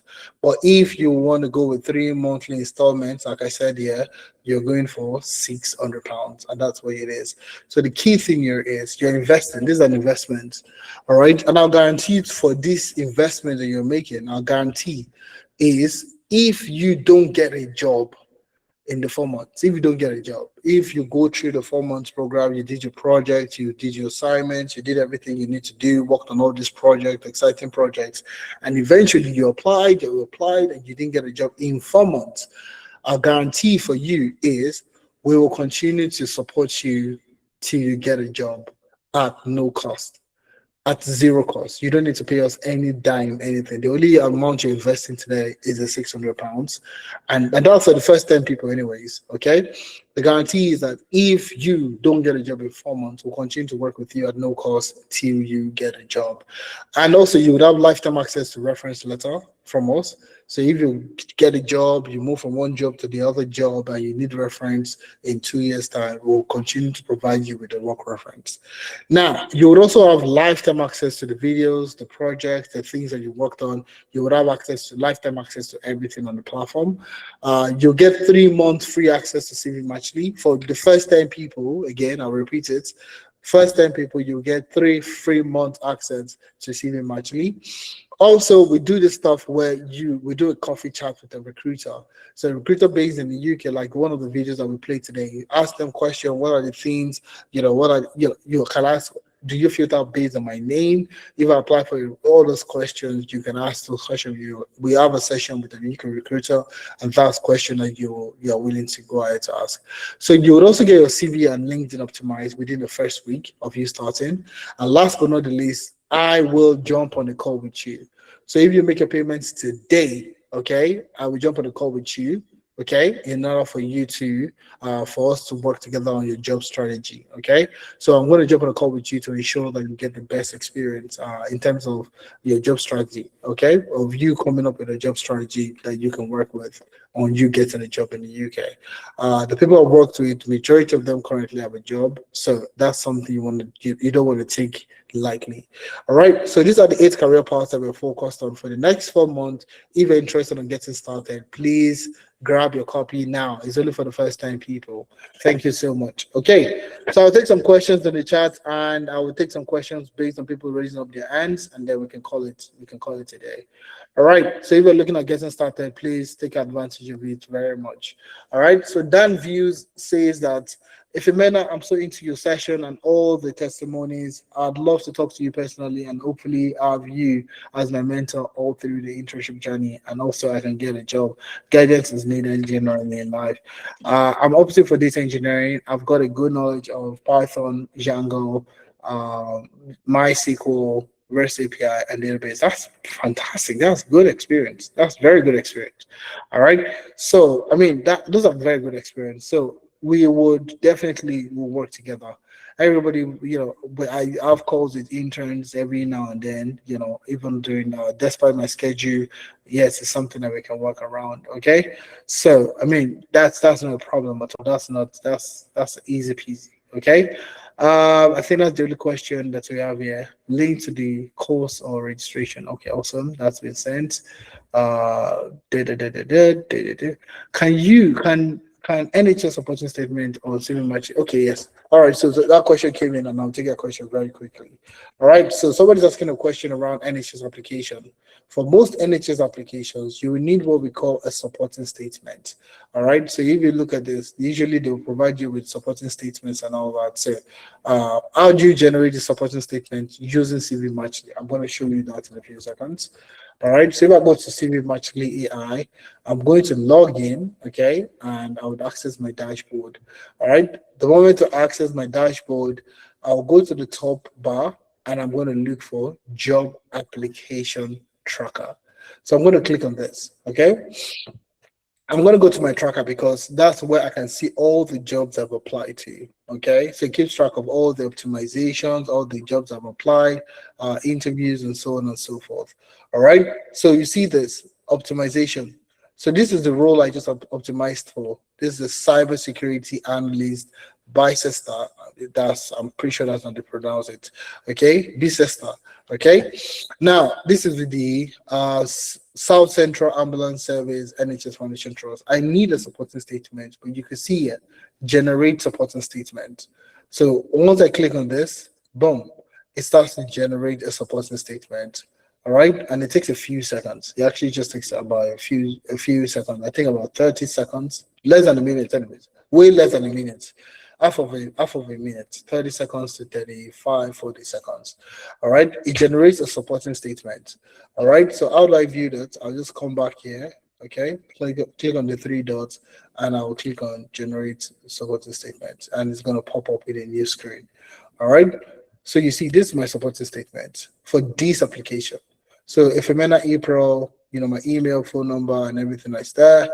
All right, I am an experienced cybersecurity, and you can see it's now broken it down into direct alignment to the role requirement, evidence-based, you know, achievements. Okay, you'll see technical expertise and tools. You'll see stakeholder engagement and team leadership, governance, compliance, and NHS awareness, NHS values in action. So you see, my work is motivated by protecting critical services and vulnerability users, improving detection and reducing incident impact that directly parallels to safeguarding patient care, fast delivery, clearer responses, reduce operational disruption. I foster collaboration, working with clinical facing, and all this fantastic stuff.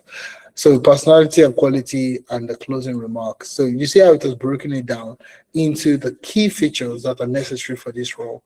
So that's how to generate your supporting statement. All you need to do is go to your job tracker, application tracker, click on the job, and just, you know, click on generate supporting statement. Either you click on the three dotted line, or you just click on it. It opens in here, and you can see generate supporting statement, and that's it. You could also generate a cover letter, which takes almost a few seconds. Okay, almost the same number of seconds. And the cover letter, I mean, for different organizations, for different companies. So some companies will want you to have cover letter. You can easily just generate that in through the button that you have there. All right. Now, the generic cover letter, it takes you straight, okay? Hiring manager, SOC team, you can see the address, you can see band 7, blah, blah, blah, blah, blah, everything in one pager document, talking about everything you need to know about your person. All right, so I'll take a quick question. For clarity, please, if the deposit is made today for August cohort, would it be £500? So if you pay one-time payment, yes, it's going to be £500. But if you pay your installment payment, it's going to be £600. So just to show you again, I'm going to go to Amdari internships. Okay. All right.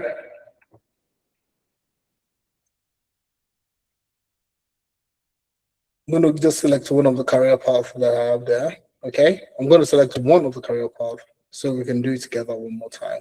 So data science, for example, click on apply now. I'm going to click on apply now. So if I'm interested in the July cohort, I'll select the July cohort. If I'm interested in the August cohort, I'll select the August cohort.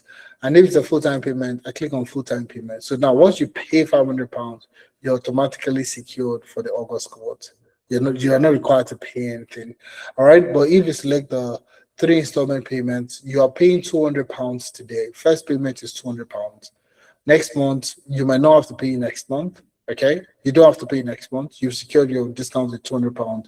The month you start, which is in August, you have to pay £200, and then you complete it on the 3rd month. And that's as simple as that. Does that make sense? How that make sense? Joy. All right, so let me take a question. Joy, do you want to raise up your hand is up already? So let me just take your question. So let me ask you to unmute yourself. Yes, so Joy, you can go ahead, please.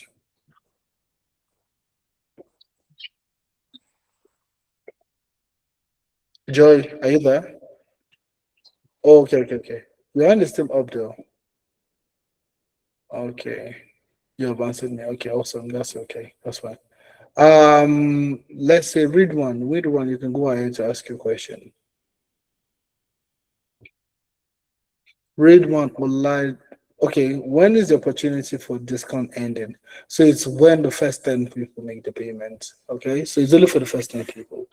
All right, so usually that goes in by, if I was maximum before Saturday ending, before the close of Saturday, the discounts most likely will be ended.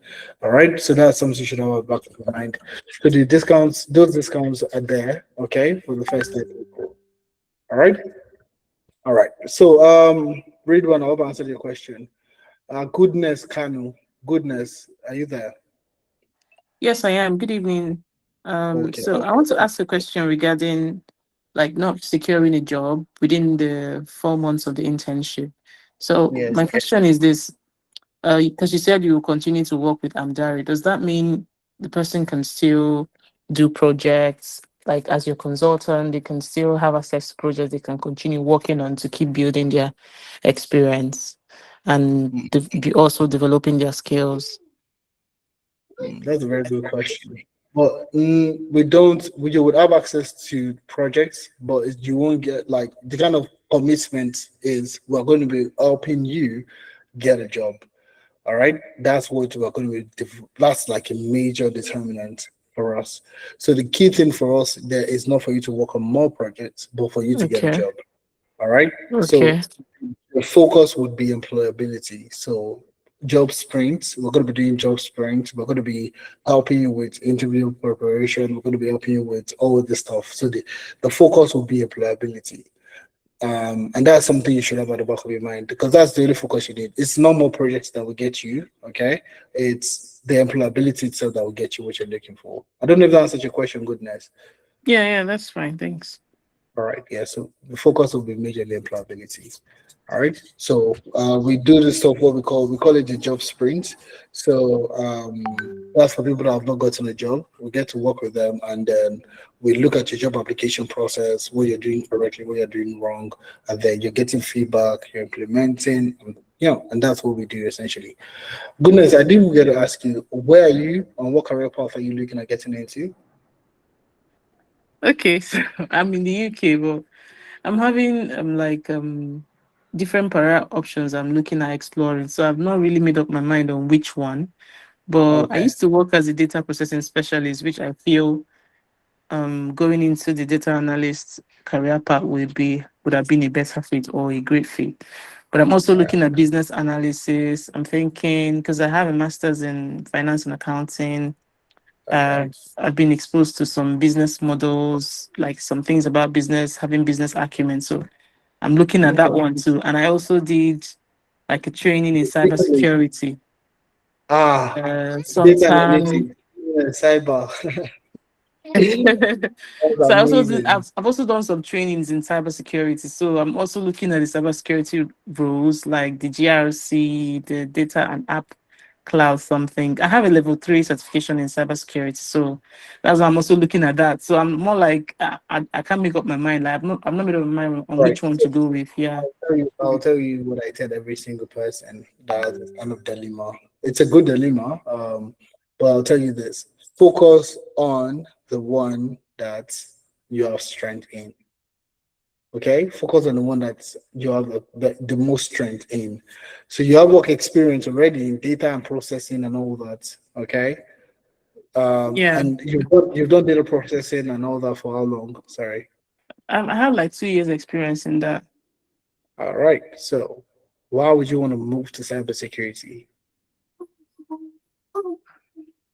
Yeah, because of the training I did in it, I understood it. So it was really interesting and like a good career path. So that's why I was Are considering you going looking for for. sponsorship or no sponsorship for you?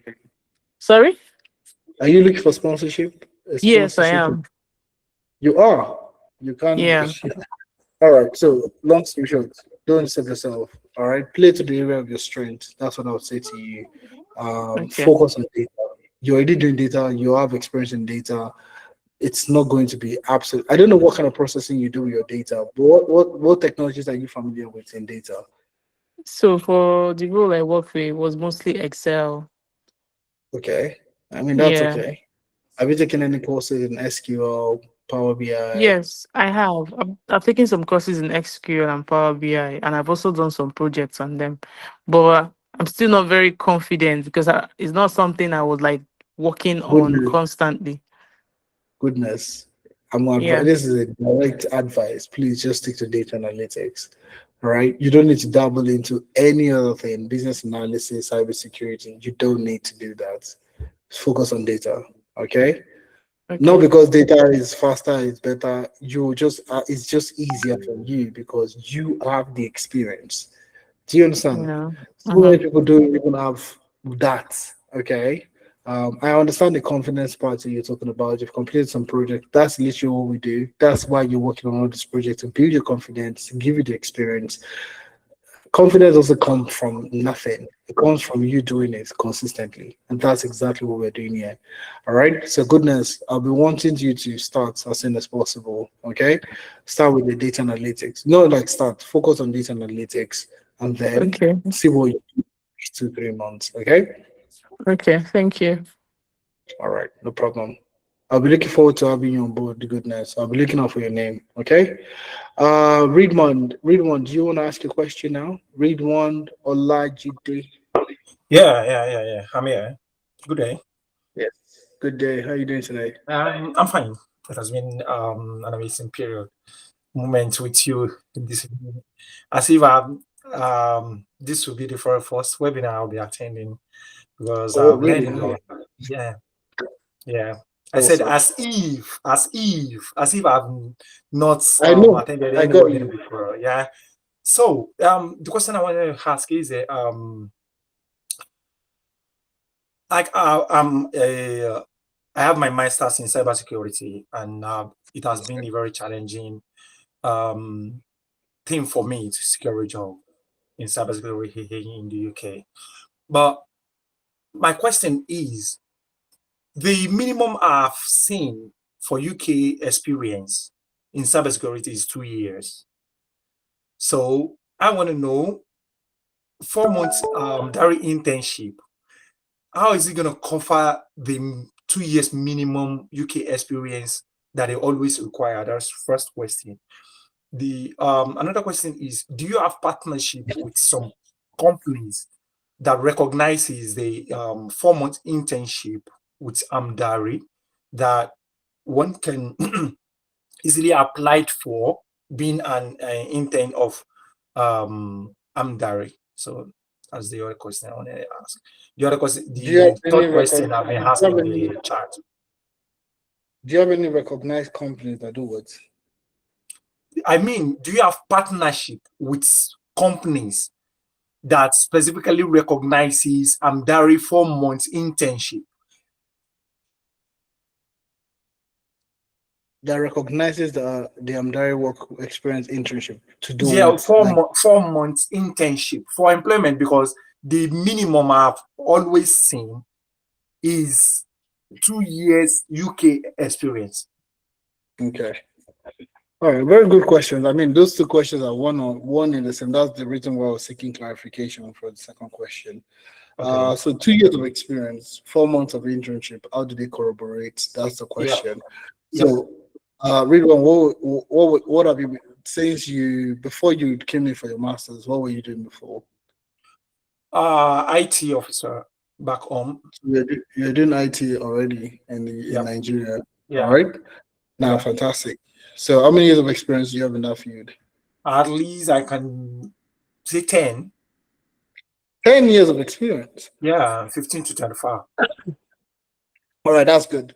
So that's what I'm saying. So that your past experience, would you say it's valid or it's not valid? It is very, very valid. Okay. So that's your 5-10 years of experience in addition to the 4 months that you have. So you see, most people only look at the current, most people look at that 4 months as 4 months. All right. Okay. But it's the internship is to give you experience. All right. Okay. Now, what we're going to do essentially, let's even assume you're a teacher, okay, for the sake of people that have, you have IT background. Some people are coming from a teaching background. Some people are working in a primary school in Oyibo, in Lagos, okay? So you're a teacher, you move to the UK, you're doing your master's in cybersecurity, you're finishing your master's or whatever the case may be, and now you're looking at getting a job as a cybersecurity. You come into Amdari for 4 months, okay? Now your past experience, what we're going to do is what we call a CV revamp, okay? We're going to do what we call a CV revamp.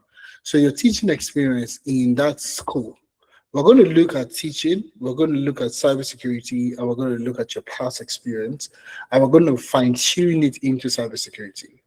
All right. So we're going to be looking at, okay, what are the things that you should have done, if you were a cybersecurity professional in that school, and we're going to refine that into cybersecurity experiences. So your past experience is not useless. Okay. It's still going to be there. All right. But it's just going to be revamped into the career path that you're going into. And I see this every single day. If organizations, if companies, if brands can decide to rebrand. So you see the iPhone is going to come out this year again, and there'll be a new rebrand to whatever new iPhone it is. All right. The same content, the same thing, but you get it. So even if brands are allowed to rebrand themselves, why not individuals like you also? So what you do with your past experience is for you to rebrand your past experience to tailor it to the career path you want to go into. All right. So take for example, I was a management consultant. Okay, it wasn't data, it wasn't anything data related, it wasn't data science. So what did I do? I looked at my past experience and I tailored it into data science, and that's when I started getting more into these back in the days. All right. So for you, all you need to do is look at your past experience, tailor it into cybersecurity, and then with a 4 months internship, you're going to be working on 5 to 6 projects. Working full time as a cybersecurity professional. How many new exciting projects would you work on in a year? You can ask yourself, don't take my words for it. Look for somebody that has experience in cybersecurity. End-to-end cybersecurity projects. How many will you work on in a year?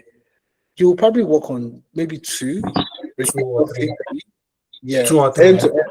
Max. In some cases, it might even be 1 self. But let's just say worst case scenario, best case scenario, 3.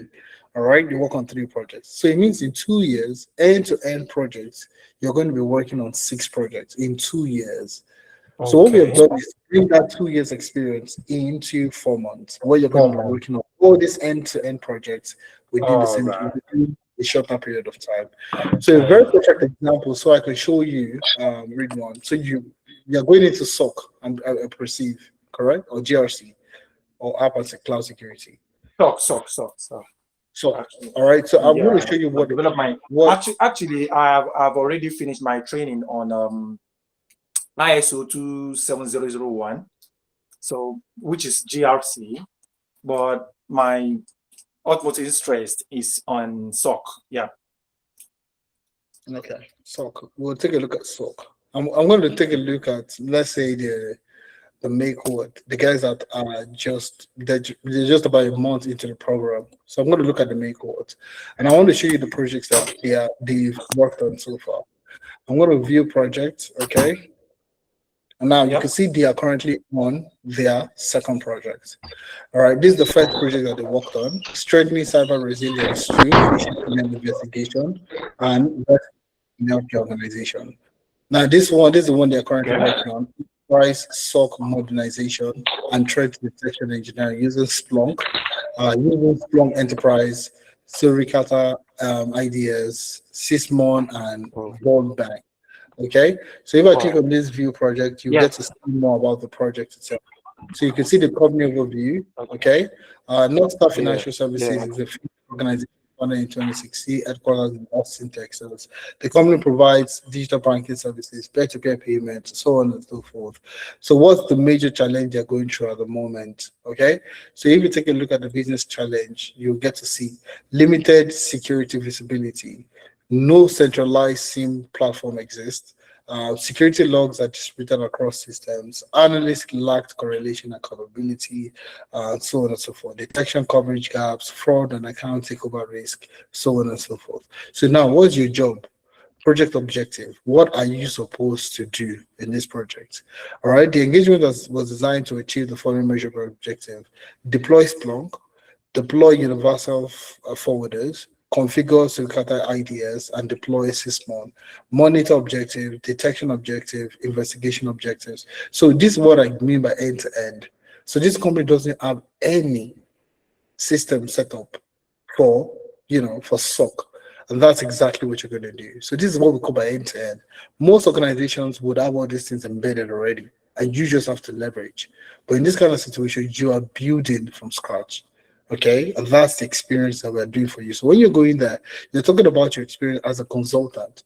We had a client in the fintech space who did not do this, did not do app, did not about this, and we built this for them. And this is what I did, and this is how we were successful with the project. That's exactly what you do for them. Ridwan, give me a thumbs up if you understand what I'm trying to say. Ridwan? Is Ridwan still here? Okay, all right. So let me take. I just came back in, so it's all right. But did you get me? Yeah, I get related to the beginning of the project. So before my network went off.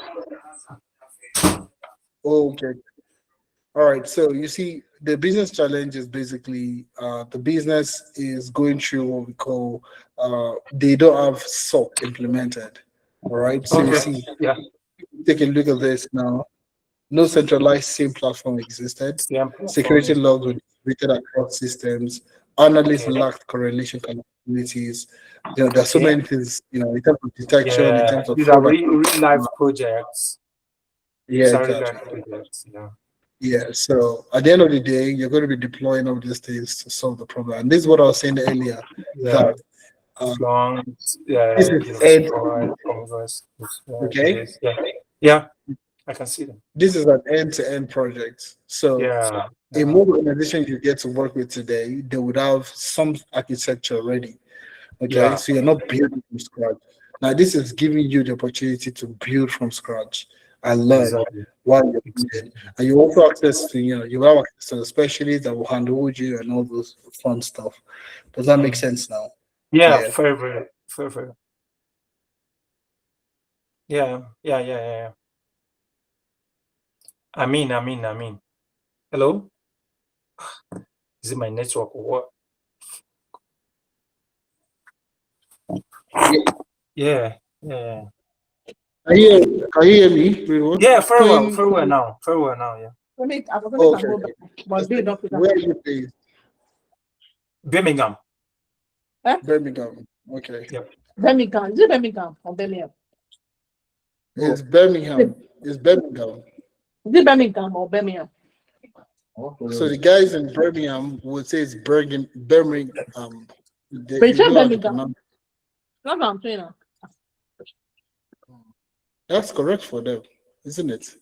That's what the guy is even saying now. Ain't it? All right, Queen, we can actually hear you. You know that. I guess you were trying to correct me, or you're trying to correct, or you're talking to somebody over there. All right, so yeah, I think that's about that, Ridwan. Good to hear from you. Anyways, Ridwan, I'll be looking forward to having you on board. I mean, I'm in already. Oh, you're in already. Oh, okay, awesome. Lioness. Let me take somebody else so we can call it today quickly. Lioness Global. Is that correct? Yes, it's correct. Hi, good evening, everyone. Good evening. Okay, Efemina, please. I'm just a novice. Okay. I've never done anything tech, but I really have the interest to go into tech. Yeah. And the aspect I'm looking at is project management, but I don't know absolutely anything about project management. I just want to start a career in tech, and that's been my area that I'm having interest, but I don't know exactly what it's all about. So my previous experience has been. Sorry. Did you fill the attendance? Just one. Yes, I've done that already. Yes. Okay. So my past experience has been in aviation and hospitality. Over 30 years of experience. But getting to the UK, I couldn't do anything in that field because I arrived and I just had a baby, and I'm actually working from home as a customer support. So that's what I'm doing currently. But I really want to do career switch into tech. But I'm just looking for somebody that can guide me based on the things I've done in the past, which one would be preferable for me that, would suit me better. All right, that's good. So as an absolute beginner, we have a partnership with a training company. So what I would say, you're still going to come and do internship. You're still going to do the internship with us, but it's just like you have to go through training first. Okay, so that's for like absolute beginner. You've not done anything before. So what I'll do is I'll pass across your information to the guys I'll pass your information across to the guys, the training company, and then someone will reach out to you. Okay. Okay. What's your name actually? Because I can see Lioness. My name is Apollonia. Apollonia. Lioness is actually the company I registered here in the UK. Okay. So Apollonia, could you spell that? Sorry. Alpha Papa Papa Oscar. Okay. Lima Oscar. Mm-hmm. November India Alpha. Yeah, literally, yeah, custom.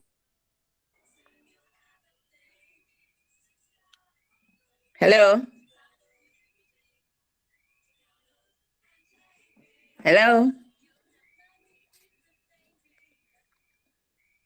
Hello.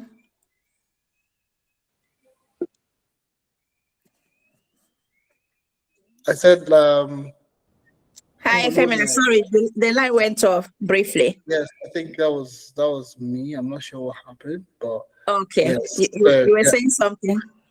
I think you have very good customer service experience. Alpha Papa Papa Oscar Lama Papa Lama. It's been way far, into aviation, the IATA code. That's what. Oh yes. Yeah, that's interesting. I would have said apple, potatoes, oranges, lion. Well, that's good. Hey, Apollonia, it's good to meet you. Where are you from? The name is definitely not. It's too unique. I'm a Nigerian. Apollonia. Where are you from in Nigeria? I'm from Imo State. Apollonia. That's interesting. All right, but it's good to meet you anyways, Apollonia. I would, like I said, I'm going to pass your information across to the trading company. So someone from the trading company will reach out to you, and then we can move it on from there. Is that That's okay? fine. I'll be expecting. Awesome. Thank you so much. Bye-bye. I appreciate it. All right, guys. Yes, so if you have any other question, I'm just going to be wrapping it up. So Rifat is saying something. Just give me a second. I'm going to bring it there. Rifat is asking a question.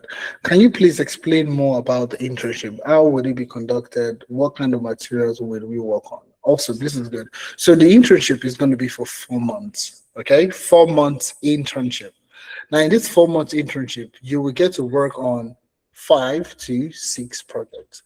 I'm going to show you that in a few seconds. All right. The best way for me to. Okay. Just in a second. I'm going straight to where you would see this. So in the 4 months duration, you're going to be working on 5 to 6 projects. Now, these 5 to 6 projects are going to be divided into 3 projects based on the NHS and civil service, okay, and another 2 to 3 projects that's going to be based on the startup. All right. So the reason why we're doing this is most people are looking for sponsorship. All right. Most people are looking for sponsorship, and that's essentially, everybody's looking for a job with the NHS, civil service, and so forth. And some people are also still looking for, working with like tech companies, and so on and so forth. So that's the way the startup experience comes in. Okay. So now, how is it executed? All right. So the 4 months is executed where you would have live classes twice every week. You're going to be having like live session. I'm just going to go to the website now to show you that. So you would have your live sessions you have 2 sessions every week. All right. So we call it the drop-in session. So now in this session, you will get access to the specialist that would handhold you during the session itself. So I'm gonna play the video. This is SOC. I'm not sure what Rifat's experience is coming in for, but I'm just gonna go to one of the videos that we have on the platform. So if you take a look at this particular one, all right.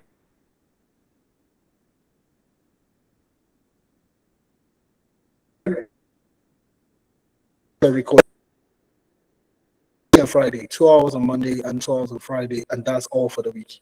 Now, in this 2 hour session, what would you be doing? There will be a case study, there will be a project, okay, based on a company, based on a real company, and what you're going to be doing is trying to solve that project, okay? Now, every project is going to span between 2 to 3 weeks, depending on the complexity of the project. So if the project is like in the middle, intermediate, it could be for 2 weeks, it could be for 3 weeks, depending on the complexity of the project. So in those 2 sessions you're going to be having every week, all right, you are going to be solving the project either individually or collectively in class in the session. So if you take a look at this project now, for example, this is a SOC project, okay? So this particular project is a phishing email attack. All right, it's a phishing email. It's an email phishing, email analysis for phishing and all that. So you can see how practical it is. It's them walking you through. You have the specialist that has a minimum of 5 to 10 years of experience that will be coming to hold you, to guide you through what you need to do in that particular situation. So the project is going to be given, and all you need to do is solve the project and learn from the project. So that's essentially how it is structured. So for that 4 months duration, you would have live classes twice every week, okay, where you're going to be solving this project either individually, collectively, or whatever the case might be. Rifat, I hope that answers the first question. Will it be live sessions every day to work on no, I think I answered the next question actually. So it's going to be 2 live sessions every week, either Monday or Tuesday, Tuesdays and Friday, Wednesday and Friday, or depending. So the reason why we don't have a fixed time is because we are all busy professionals, okay? So what we do is when the session starts, everybody comes together to agree, just like a company, all right? So if you have a company today, all right, you have a staff in Nigeria, you have a staff across, and everybody's meeting virtually. Everybody agrees on the time to meet every single week. So that's what we do.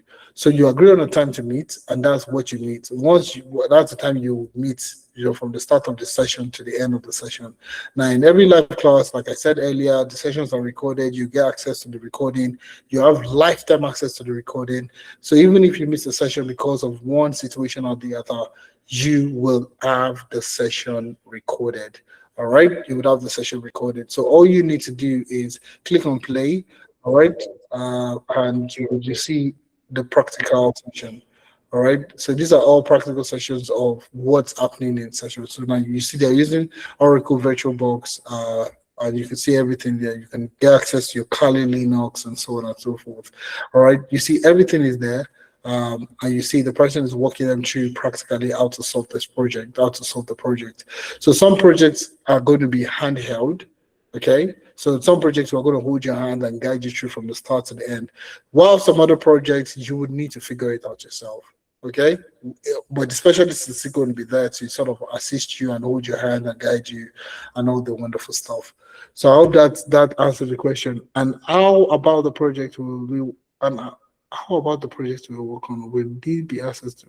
Yes, you would have access to it. Everybody in the internship would have access to it. That's everybody in your cohort would have access to the project, to work on the project. Some of the projects are collaborative, so you even get to work with other people from different diverse backgrounds. So you could work with a data analyst. As a project manager, you could work with a data analyst, a data scientist. You could work with a business analyst. You could work with different people together. So you're still going to get that cross-functional experience that you need in order for you to get a job. So those are the things that we're going to do for you, okay? Rifat, did I answer your question? I don't know if you have any other concern. You can unmute yourself if you can hear me. Rifat. Okay, all right, thank you very much. All right, thank you guys so much. So we have just 6 slots remaining. So if you're looking at getting started, I would say you should get started as soon as possible. Slots are filling up very, very quickly. So all you need to do, have this at the back of your mind, is If you're looking for a job today, what do you need to get a job? It's experience. All right. So if you today you want to hire a cook for a party, what would you say? Can you send me pictures and videos of the things that you've done in the past? You want to hire a tailor today. You want to get a tailor to sew a clothes for you. Send me designs that you've done before. You want to validate the person's experience. So today you want to get a job as a data analyst, as a project manager, as a business analyst, as a cybersecurity specialist. But somehow, you don't want to validate your own experience. You don't have projects, you don't have a portfolio, you don't have experience, nothing to validate your own domain experience. How else would you get a job? That's the posing question. And you see, a lot of people would run around to say that I am working on certificates and all that. It's the same question I would ask you. If you enter an Uber today, okay, would you ask the Uber driver for their driver's license? Can I see your driver's license before you drive me today? All right, what do you do instead? Most people would look at the rating of the Uber guy. How long has the person been driving? 2 years, 3 months? If you enter the Uber, you book the Uber and you enter and you find out that the guy just started driving, you're likely going to be watching his driving. You're likely going to be more cautious watching the way the guy is driving. All right. But if you enter his car and you get to see that he has been driving for the last 5 years, all right, you're relaxed. You're not concerned. All right. But a new driver, on the other hand, is uncertainty. So you see, experience basically drives certainty. And what you want to have at the back of your mind is, how do I get this experience to make people want me? Okay? How do I get this experience? And that's exactly why we're going through this immersive program in order for us to create that experience for you. All right. So if you're looking at getting started, all you need to do today is register now. Now, not tomorrow, not next week, not next month. Now, let's work with you to get started. So Rifat said, one last question. What about the people from different backgrounds? Like, I have done my MSc in construction and project management. Do you think project management course would be fit for me? Yes, 100%. Project management is project management. Construction, IT, fintech, whatever the case may be, it's project management. All right. So it's a project. It has a start. What's a project? First of all, a project is something that has a start and an end. Okay. So you start the project. Oh, we want to build a house.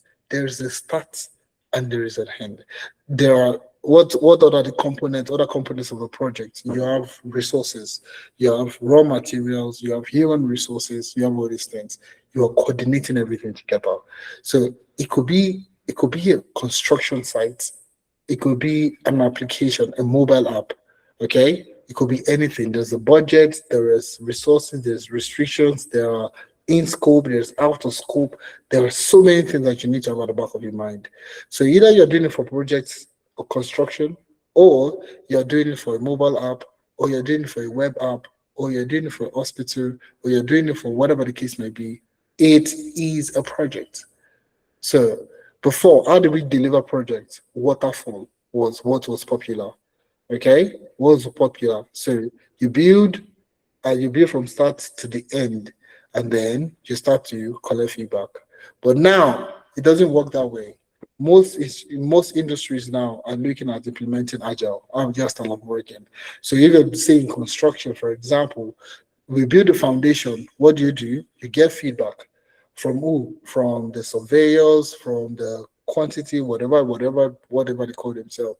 Is this good? Is this better? Would this beam size be able to take the decking? We did this, you finish that one, everybody approves it, you move to the next phase, you move to the next phase, you move to the next phase.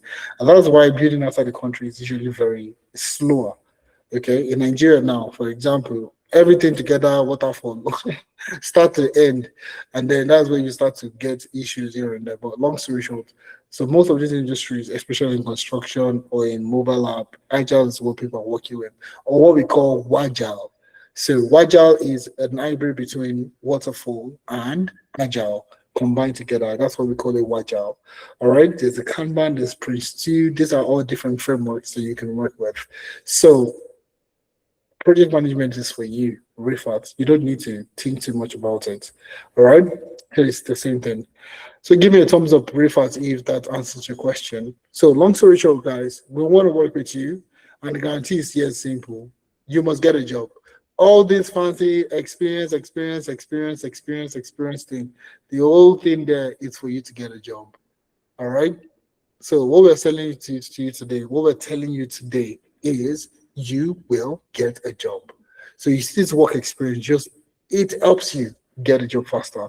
CV review, LinkedIn optimization, it helps you get the job faster. It puts you in light of how to get that job. And that's what we're going to do for you. So if you're looking at getting started, start with your friend, start with us, and let's see how we can work with you. Thank you very much, everyone, and do have a fantastic evening.